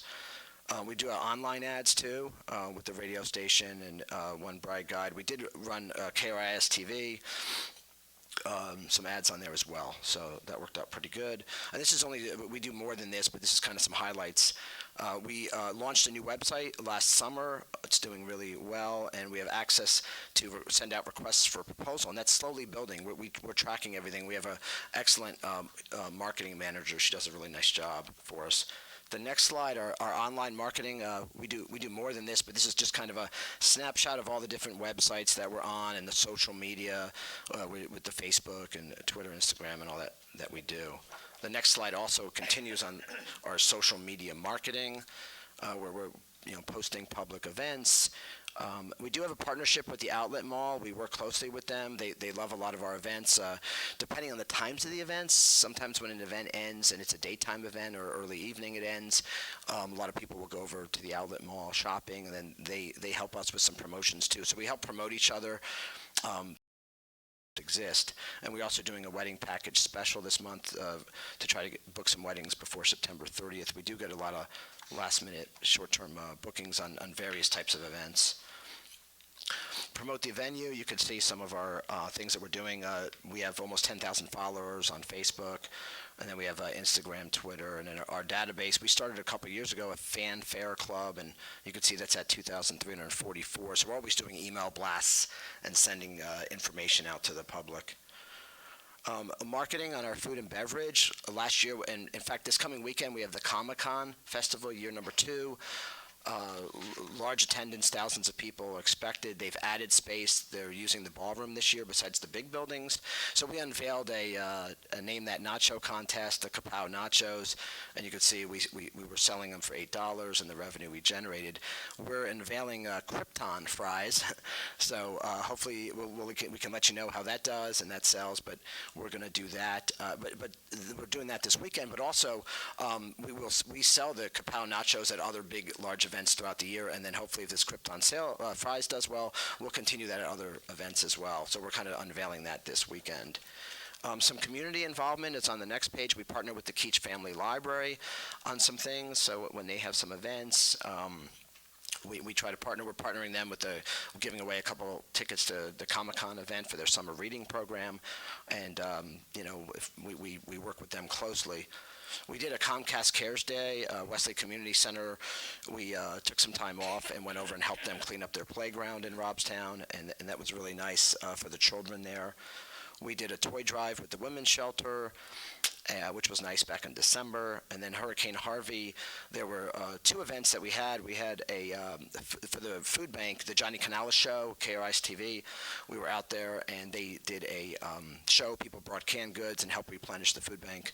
And then we had a Texas Country Night concert that also benefited the food bank and the Coastal Bend partnership that you had out there for Hurricane Harvey. So that promoter did that, and we had Kevin Fowler and a couple other entertainers. So some other, next slide, the marketing on future approaches. We're doing some more stuff with Google. We track this stuff. Google's getting more popular. Google AdWords Express is out there. My marketing person would know a little more than that, but obviously it's something that we're doing to reach people. We tailor content on our website as well for our clients and also the public. And we're constantly trying to boost our exposure on Facebook and Instagram.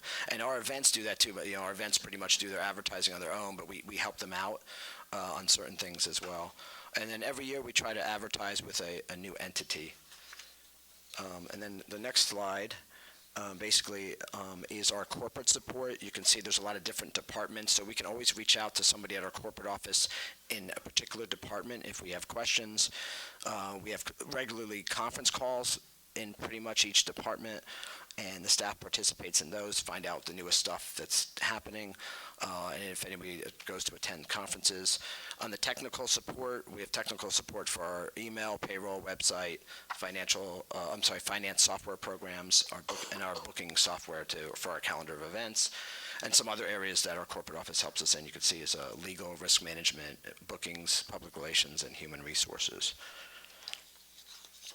So that pretty much ends the slide. I just did want to mention a couple other things. We do a variety of types of events, from banquets to meetings, special events, consumer shows, equestrian horse events, sporting events, and trade shows. So we do a wide variety of events for the community, and we do get a decent number of short-term bookings, which is within 6 weeks. We can get somebody that says, I want to have a meeting, or I want to have a birthday party, or something like that. So we do get a lot of calls. The phone lately the phone has been ringing. Usually summertime's a little slow, but the phone has been ringing, and we're taking calls from people wanting to book events.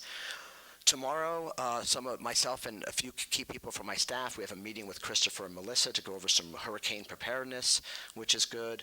And then I just want to take an opportunity to thank, they're not here, but I worked closely with Steve Waterman, Commissioner Oscar Ortiz, and Commissioner Mike Pusley. So all of them I had worked very closely with, and they were great. And I've met with Kristen a few times, and we're working really well together on progress. So thank you very much. If you have any questions, I'll be glad to try to answer them. Questions of Jason? Yes, Judge. Jason, thank you for this update. Kind of marking down a few things as you were going through your report, and appreciate it.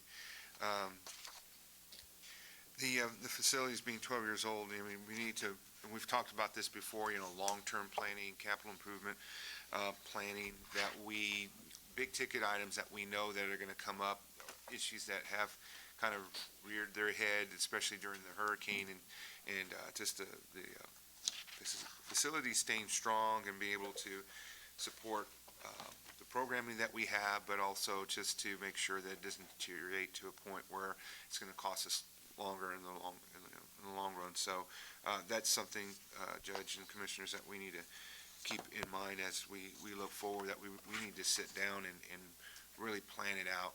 And if it can't be done now, then obviously, look at what needs to be done in the next, short-term few years, 5 years, 10 years as it moves forward. Do we know the number of rooms that have been announced yet for the hotel there on the outlet grounds? I don't, but I can find out for you. I can ask them and find out. I'm not sure on the number of rooms. I think it's going to be more than 75, I'm thinking, because it's going to be a Hilton True brand, so it's pretty decent size. But I can get that for you. Yeah, I mean, just wondering, because, as you mentioned, and we see as we go to conferences or other events, it's always good to have a hotel there on site or close by, and that will really determine how many big events you can bring in. And I know that may be a success, then that builds up to maybe even a larger facility or add-on for other hotels there in the ground. So I was just curious about that, if that had been announced. But if you can find out.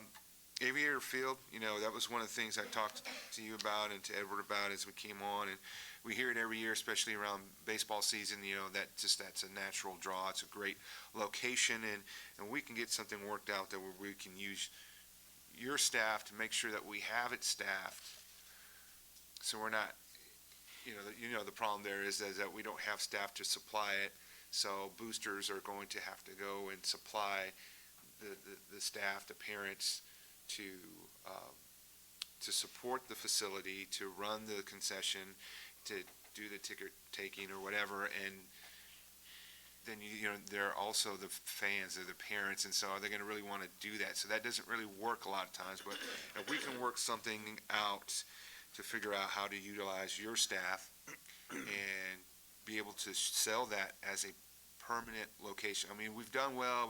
We've had London, we've had Agua Dulce. Those have been long-term as far as season-long, but the playoffs, that's still, if we can sell that, I think that would work out. So if there's something that we can do to continue to have that dialogue with you and Parks to see what can be done as far as with your staff and then with the Parks to try to marry that together so that we can sell it on a regular basis and not just kind of some of the short-term planning that you're saying someone pops up and, we'd like to have it in a week. They will know, hey, that's a guaranteed facility that has staff on site. We don't have to worry about finding people to do concession or anything like that. It's all set up. We just show up, pay our fee, and we're going to watch our kids play baseball for a 1 or a 3-game series. I'm glad you clarified on the number of events per year, because that was a big concern as far as about 100. But like you said, I mean, it depends on the number or the size of the event itself. But what I did pay attention to was the gross revenue. So there's not too much of a drop off. It's still kind of close to the high point that you had just last year, and even 4 years before that, where it's around 1.4, almost 1.5 in revenue. So not too far off, but considering obviously the hit that we took last year from Harvey. Also, in my interaction with the library that we have Ida here to present later on, but I do agree that I think y'all have a great partnership and that you support them when they need it, with the tram or anything else. Y'all are sharing the same grounds and y'all complement each other. So I appreciate your work that you do with the Keach Family Library and Ida and all the staff out there. So that's kind of my comments, and if we can just keep on working on it, I appreciate you always keeping me updated on everything out there. Great, thank you very much. I have some questions. Sure. First off, thank you for the update. I'm new, so this is new to me. I will compliment you on the fact that that center is usually very clean, and that's always very important. So y'all do a good job doing that. So this is kind of like the city, the bank center, the city uses, and they run it. So that's what you guys do. You run it for the county. Correct. Okay, so how many do you have on staff? We have 8 full-time people, and then we have probably about 60 part-time people that are used on about 60. But 60, we have part-time people in every department. So we have an event department that would have your ushers, door guards, ticket takers. You have your food and beverage folks, and then you have your operations people that are setting up the events, cleaning up the events. So we have about 60 people, but they're basically on an on-call basis when we have events. So part-time, we fill them in. And does everyone who uses the facility pay for rental? Does everyone pay? Yes, we do. I would like to see a cost sheet, if you could send me one. I'm just curious what you charge. Okay, and I could send you some stuff, just to let you know, it varies depending on the events and if they get food and beverage and if they don't, or they're just renting and how many hours they're using it, but I can certainly. Just a literal thing that costs what you charge for space. How much money do y'all spend on advertisement yearly? Roughly about $20,000 is our advertising and promotions budget. A year? A year. Mm-hmm. Really? Yeah. That surprises me. Yeah. But that's all. We wish it was more, but we're working off of, we're trying to work off the developing the budget. It's basically the county's budget for us. So, which we try to, if we can raise that, would be great. So the facility out there where the carnival is, do they pay you anything for the carnival? Do they give you anything when the carnival's, like during the livestock show? During the livestock show? The carnival's always going. Yeah, when the carnival's there, we do get a percentage that comes back to the fairgrounds, which basically comes back into the budget, and that's 10%. 10% of what they bring in? Mhm. I was a little surprised you said that the bad weather hurt the livestock show this year. I go every year, and usually we love the bad weather. It makes it feel like a livestock show when it's cold and rainy. So I was a little surprised you said that hurt that. Yeah, their attendance was down, but they also had less entries as well. They've been having less entries. Hopefully, we can get the number of entries with the kids showing animals. Hopefully, they get I that think up. probably that comes from the fact that some of the kids lost money because oil went down, and the last few years has been pretty tough. It'll probably reach back up. I'm assuming that we're losing money on the facility, so I'm asking you, how much revenue do you bring in with the expenses? What's the final at the end of the year? How much is the county actually losing over the last 5 years per year? I know you won't know it all, but I can send it to you, but roughly, like for this year, we've been as low as $750,000, and this year might be close to about $800,000 really? loss. Okay, that concerns me. Okay, I appreciate the update. I can't think of anything else. I may have some questions, and I'm probably going to email those to you. Sure. Yeah, no problem. Thank you. Thank you. Thank you, Jason. Thank you very much. Good job. Thank you. Thank you very much. Thank you for Take coming. care. You bet. Okay. FEMA. The good news is the federal government's not broke yet. The bad news is we don't have enough money. Judge, we're going to be providing a regular update on Good. our Thank you. FEMA public assistance from Hurricane Harvey here. Just want to thank Maria Rocks and the ladies of the grants office. They have been on top of all this and feeding the beast that we know as FEMA with the information, and we really would not be as successful as we are currently keeping this information moving without their guidance and help and expertise. So. Good morning.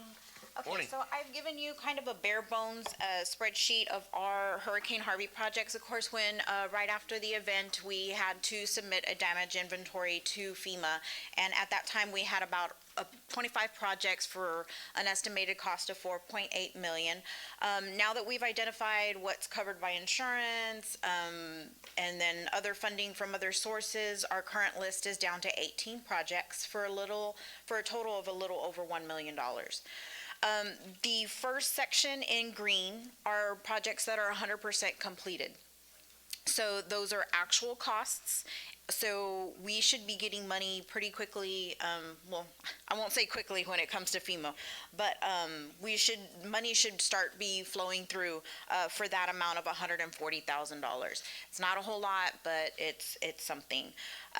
The next section in blue is FEMA estimated costs. These projects are in the FEMA grants portal, and they've been assigned a scope of damage and costs associated with those damages. So that's in tune of $348,000 for those FEMA estimated costs.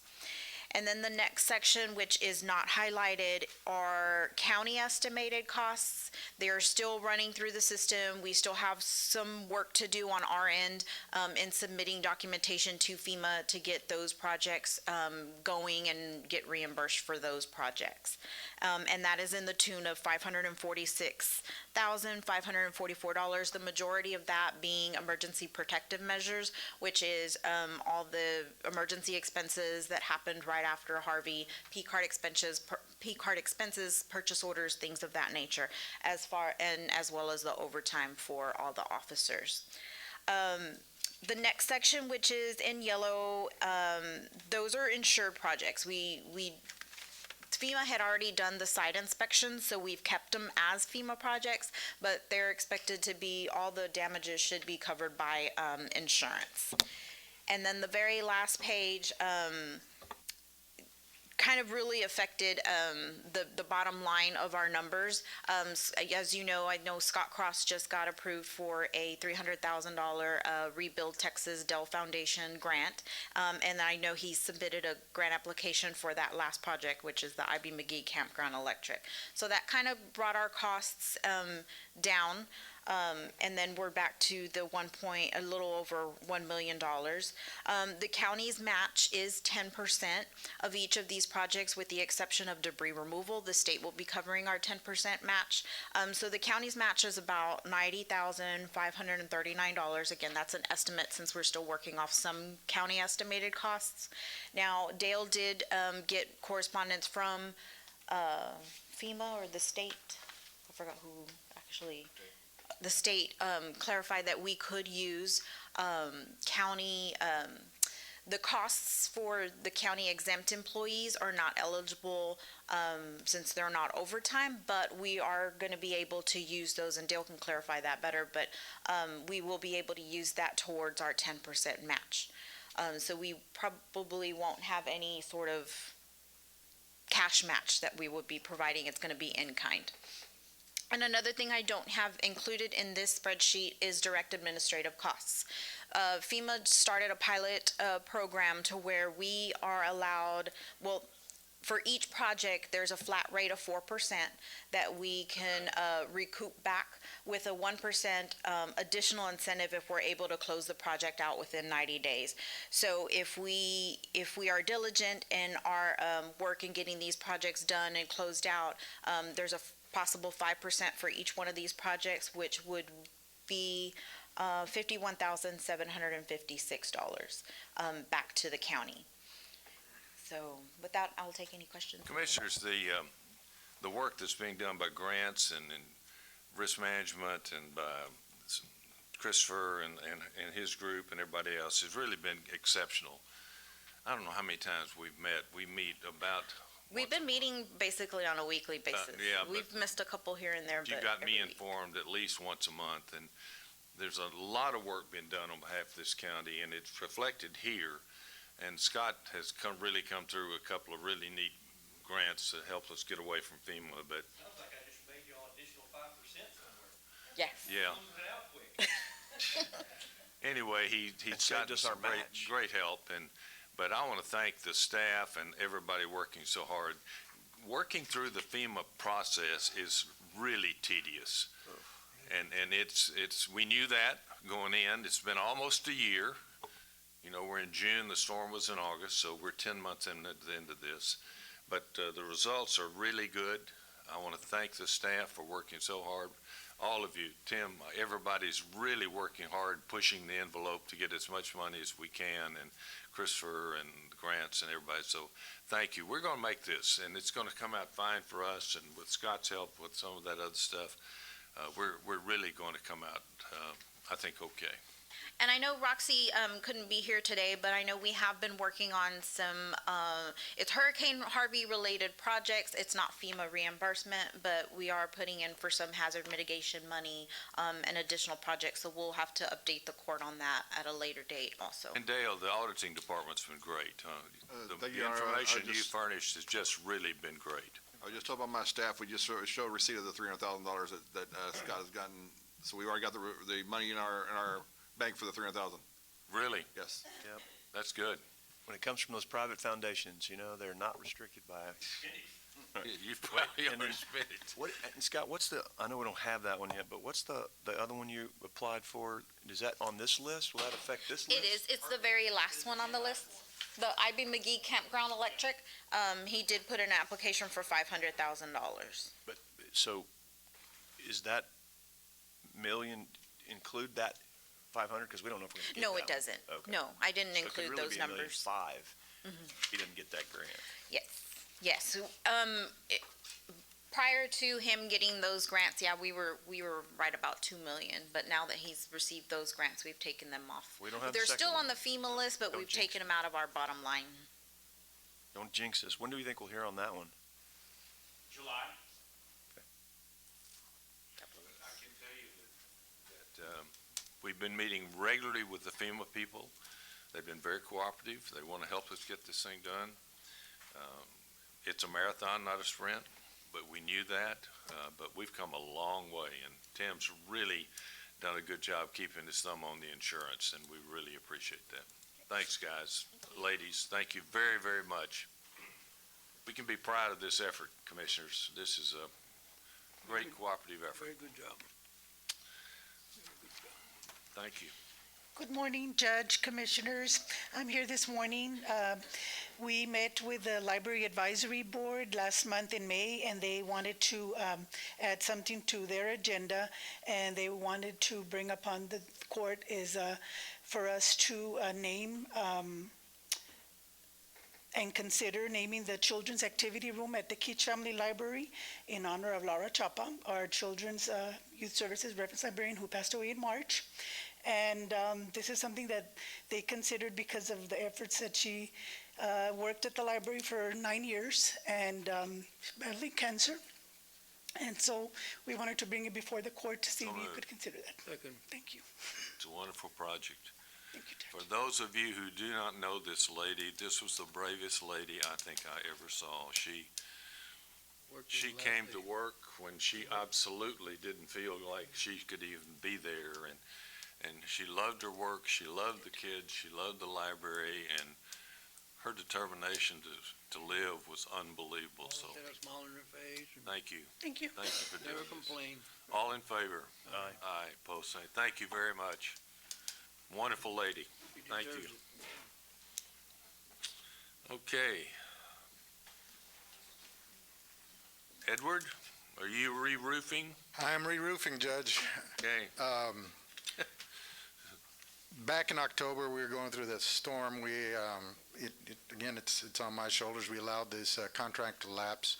In essence, number 7, you're getting a resolution where we did some work outside the contract period, so this just ratifies that amount of work and that payment for those companies. And then the second, number 8, is the actual contract. There's no additional cost to the contract. It's the same contract. It allows them to finish up the job for the remaining balance. So we want to vote on each one of these separately? I need a motion on 7, please. All in favor? Aye. I need a motion on 8. All in favor? Aye. Opposed, same sign. Thank you, Judge. Isn't that easy, Edward? I appreciate it. Thank you. Okay, number 9, are we going to table that? No, you can go ahead and do that one. We'll table the number 10. Number 10 is tabled. Okay, all right. So number 9, Number 9, I guess, is similar to Edward's in that we had a little bit of time from Pruitt Consulting, which they billed. It was only like an hour and a half. A little bit of it was to finish up the Calderon building, so we actually got the attachment O on that, which Tyner's very excited about. And then a little bit of time just going over the outstanding projects. And So this is just so we can pay the bills? that's correct. So his contract ended March 31st, and there's a little bit of All right, so moved. time in April. Questions here, none, all in favor? Aye, pose same sign. Number 10, we're gonna table. I Yes, want to that's move to correct. table. We had a lot of discussion doing that before we do anything else, so I'm gonna move to table. There's a second, all in favor? Aye, pose same sign. Tyner and I are still working, and Commissioner Chesney, you're still working on some things, and this is gonna be a big issue before we get through with it. Okay? What about the oil belt parking? What are we doing there? Thank you, Edward. You know, Edward's the baseball czar, and he's everything else out there, so go ahead. Essentially, we did some work. We had a field that our users felt would go underwater.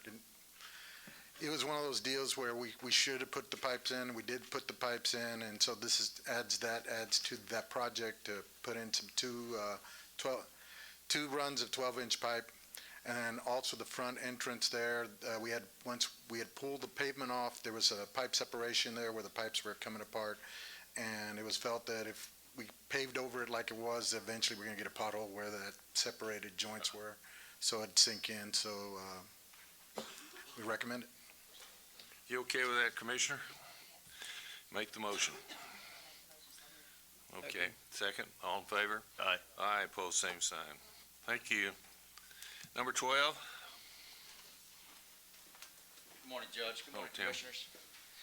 Before you is discussion consideration for the post-Hurricane Harbor remediation services which were provided by Belfour in the amount of $266,878.96. These remediations were at two locations, at the IP Justice of the Peace, as you were the JP Constable 4 office in Port Aransas, and IB McGee. I'm open for questions. I have submitted this to the adjuster for reimbursement under our expediting expense limits of $5 million. Myself, Kristen, Elsa, we've sat down and discussed this, worked through it. We tried to work with Belfour to get this cost down. However, we even went to the buy board, and it's in their contract. About 3/4 of this is all billable labor, meaning per diem. They pay a general labor $34 an hour. That's what they charge us. And it's all legal by the buy board. Therefore, for your consideration to pay this, once again, I am submitting it for reimbursement from the adjuster. However, we don't use Belfour anymore. That's my recommendation. Good. Where's the funding coming from on this? Well, sir, we've got funding already in those two properties from the insurance that could pay for this. Right, but that's not gonna get it repaired, so we're stealing from Peter to pay Paul is what you're Pretty much, sir, but we do have the Port Aransas Constable building, which is pretty much, we spent $97,000 on remediation in that building, is totaled. So there is a total of, one second, bear with me, $334,000 in that bank. And what's the second? The first one was the Constable 4, that building is gonna be totaled. That's correct. So we wasted that money, so what's the next one? Is the IB McGee building, multipurpose building out there on the beach. And did they do that? Where'd Scott go? Did they do that right? Yeah. That was all.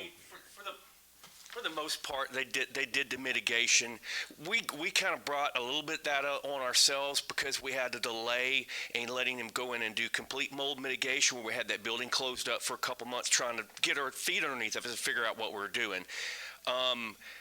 They've done some things. I never authorized them to do some of the work that they've done out there that I'm assuming we're not going to pay them for, like setting up scaffolding all around that building. I guess it's notorious for these vultures. They come in and they set up the scaffolding. I'm like, what the hell is the scaffolding for? You're not doing any work out here. anyhow. But they did go in, they mitigated all the mold. We got everything torn out of there. I went and got an AC contractor to put in the new condensing units out there so we could get conditioned air in the space before we fix anything so we can mitigate any further mold problems. So we've got that taken care of to where you got conditioned air in it, and there's still a lot of work, but the engineers are working through that portion of that building right there. And he's got the engineer's estimate on their probable cost to get it repaired. And then we have one more thing we've got to do with the engineers, and that's an uplift analysis. That's something where they look at the roof, decide whether they need to replace the whole roof or can they patch it based on uplift from when. I don't know how we're going to ever get any uplift. It's flat roof, there's no eaves, so anyhow. So of what we're paying them for under this, for the stuff that they did, would we have had to do that anyway? Somebody would have. Whether it'd been a Belfour, whether it'd been some kind of other mitigating contractor, somebody would have. It's just, I've never known what Belfour's rates were. Some of the items that they charge for in here, that's ridiculous. We're paying per diem and hotel costs and stuff like that. I thought they had an office here. Well, and how did we get them hooked in to begin with? Because it was just like a matter of fact, I remember, because it was just Belfour's out there doing this. They were on the buy board. Come as soon as the hurricane, they said go. Public Works should use them to do the courthouse when the water intrusion, and it was like, hey, we need you to go out here and do this. That wasn't my call to make, but somebody made the call. No, it was Glenn's call. He made it. I remember him making it because I had to go stop him from doing work on that, the first one that we were wasting money on, because I got a call and they said, they've taken this thing down to studs. And I said, what do you mean they've taken it to studs? We haven't, what's the deal? And we had to go stop them because they were just out there doing all this stuff. And I don't know how they got authorized to do it. So I don't know what happened on that, because we wasted money on that building that they're going to total.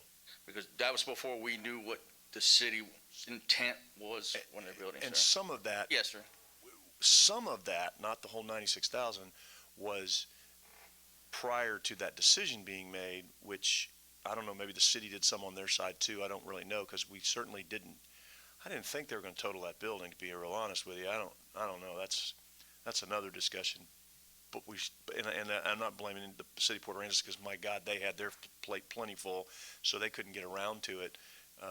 But at the same time, this is definitely some waste of money. I mean, I don't know how else to say it, but yes, sir.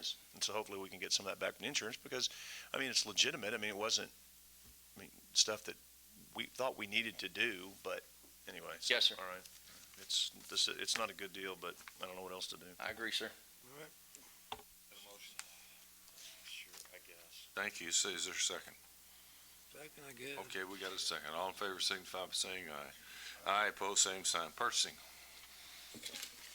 Stay after him, Tim. Yes, sir. All right.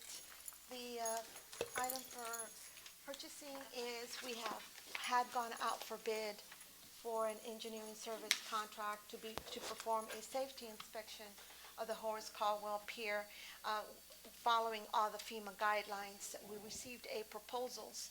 However, since Scott was able to find funding, a different funding source from the Rebuild Texas Fund, we will no longer need to fulfill the FEMA requirement. That being said, the recommendation is to reject all bids. So moved. Thank you very much. All right. Any questions? If not, all in favor? Aye, opposed, same sign. And the reason we don't need to do that is because Scott found some money from somebody else. Right. Thank you again, Scott. Thank you very much, Scott. Okay, Auditor, thank you, Elsa. We have budget change order number 17. Most of these are routine budget change orders. Page 3, you'll see the largest one is under Department 4120. That's just the food and stuff we provide to those that need assistance for rent and utilities cost. That changes every time, so that was known. On page 4, you'll see our inland parks is requesting some additional money for repairing some other vehicles has got some repair request. And that same thing on page 5 for our coastal parks. The budget change orders are in motion of what they need, and they have the funds available to do these transfers, and I request your approval. So moved. All in favor? Aye, pose same sign. Thank you. The next one is on capital projects. We have a little bit of an increase for our Oil Belt Parking Complex. That doesn't include the last change order, but we've talked with the commissioner that these funds are available to be able to cover the current costs, and we submit project change order number 68 for your approval. Is there a motion? Thank you. Is there a second? Second. All in favor? Aye, pose same sign. Kirsten and I have been spending a lot of time, along with Dale, over the last few days and weeks, looking at our capital budget and looking at our contingency fund. We have some items coming up, and I'm not going to get into depth today, but we have some items coming up that are going to hit our contingency fund. And probably to the tune of several $100,000. And it's the first time in a number of years that we've really had to hit that contingency fund. But we're out of places to go on some things that have to be done. So I'm giving the court a heads up. You know, we keep $1 million in that contingency fund. We're going to hit that fund this year, several $100,000. And that's part of what we're going to be discussing as we really get into depth in the budget this next year.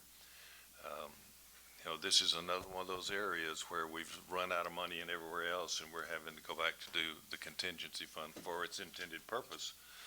But it will be something we'll be talking about. And we're stretching this thing right down to the wire this year, I'll tell you. It's really going to be tight.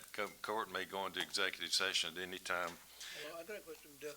I just want to ask Dale real quick. I know I met with Kristen about 2 weeks ago, and I think she submitted to you a list of fines and fees that were paid by other counties.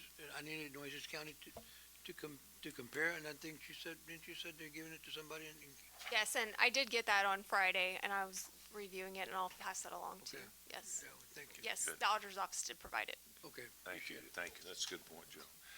We may go into executive session at any time under Vernon's Texas Code Section 55107, 1072, 073, 074, 745, 076, 086, 087. We'll go into executive session at 5 after 12.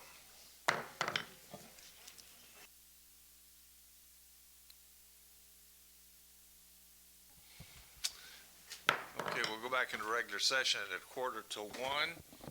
We're now on number 5A. No action, right? No action. 5B. Authorize us to send a letter to this company with some restrictions. So, That's a motion? wait, that's C. No, I'm talking about B. B is no action. Oh, I'm sorry. A is no action, B is no Oh, action. I'm sorry, I have one page. Okay, that's what I afterwards, thought. sorry. Okay, No action, no C. action. C, C. the motion that she just articulated. That's your motion for C. Okay, this is the one concerning the pier. And so, yeah, give us the authority we'll That's the prepare, motion. we'll draft a letter for you to sign, All right, send them. that's the motion. That's the motion. All in favor? Aye. Pose same sign. Thank you. D, Also authorize us to prepare a letter for this company. yeah, we and want to review that outlining some before it goes restrictions out. concerning, yes. Okay, that's the motion. Is there a second? Okay, all in favor? Aye. Aye, pose same sign. Thank you. All right, E, The motion is to pay the judgment of $159,011.56 plus post-judgment interest at a rate of 5%. that's the motion. Is there a second? All in favor? Aye. Aye, okay. E, F, Authorize the county attorney to settle the cost number 2016 PR 6894A, Nueces County versus John Thomas Crago as the independent executor. that's the motion. Second. All in favor? Aye. Okay, that covers everything under the executive session, right? Yes. All right, any of those drafts you're gonna do, make sure you let us take a look at those before they go out. Okay. I think that concludes everything that's on the agenda. That's exactly right. Thank you very much. It's, L, wasn't it? Wasn't it L? All right. That's a motion? Yes, sir. I got a motion from Commissioner Chesney. I got a second. No more discussion. All in favor signify by saying aye. Aye, opposed, sign. Now, I got them all this time. Did that take care of all of them? Because we jumped around a lot. All right, very good. That concludes everything on the agenda. Brent, you have anyone to adjourn in memory of? No, sir. No? How about Joe, anything? Yeah, one here, Gerald Ledma, 48 years old, passed away Thursday, June the 4th, survived by his wife, Evelina Poveda Ledma, a daughter, Diana Ledma, and mother, Janie Torres. Will be missed by his family. Your mic's on, though. I don't think your mic's on. There you go. I'm sorry, let me go ahead. This is Gerald Ledma, 48 years old, passed away on Thursday, June the 14th. He is survived by his wife, Genova Lerma, a daughter, Gianna Lerma, and his mother, Janie Torres. He will be missed by his family, and also prayers go out to his family. Okay. Judge, I'm sorry, I did have one. I All right, fine. apologize if I can go back. Bill Powell. Bill Powell was a pharmacist here, owned Bel Air Pharmacy for many, many years, and he was married to Linda. He passed away. His children were all friends of mine. John Powell and I grew up together, and Bill passed away recently, and just a super, super nice man and wonderful guy. Helped raise a bunch of us in Corpus Christi, so my condolences to his family. I have one more, Judge. I forgot. Okay, thank you. That's okay, that's okay. Billy Sharon passed away on last week on Thursday.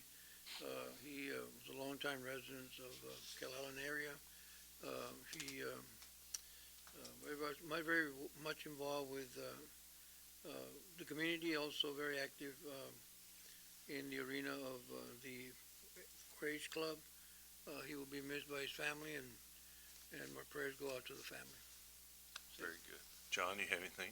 Yeah, I just want to follow up also on Gerald. Knew Gerald for many years. He ran 2 years before I did for city council, and he was one of the biggest supporters I had, and who encouraged me to run in 2005 when I first ran for council and won. So he has a lot to do with me, running and getting involved. I've been involved, but getting involved in actual public office. And so Gerald was a District 2 resident there in City Council, and Precinct 3 resident here for Nueces County. So been battling an illness, so thoughts and prayers for him and his family with the visitation tonight and the funeral tomorrow. That's good, John. Thank you for doing that. Anything, Carol? Stand for a moment, please.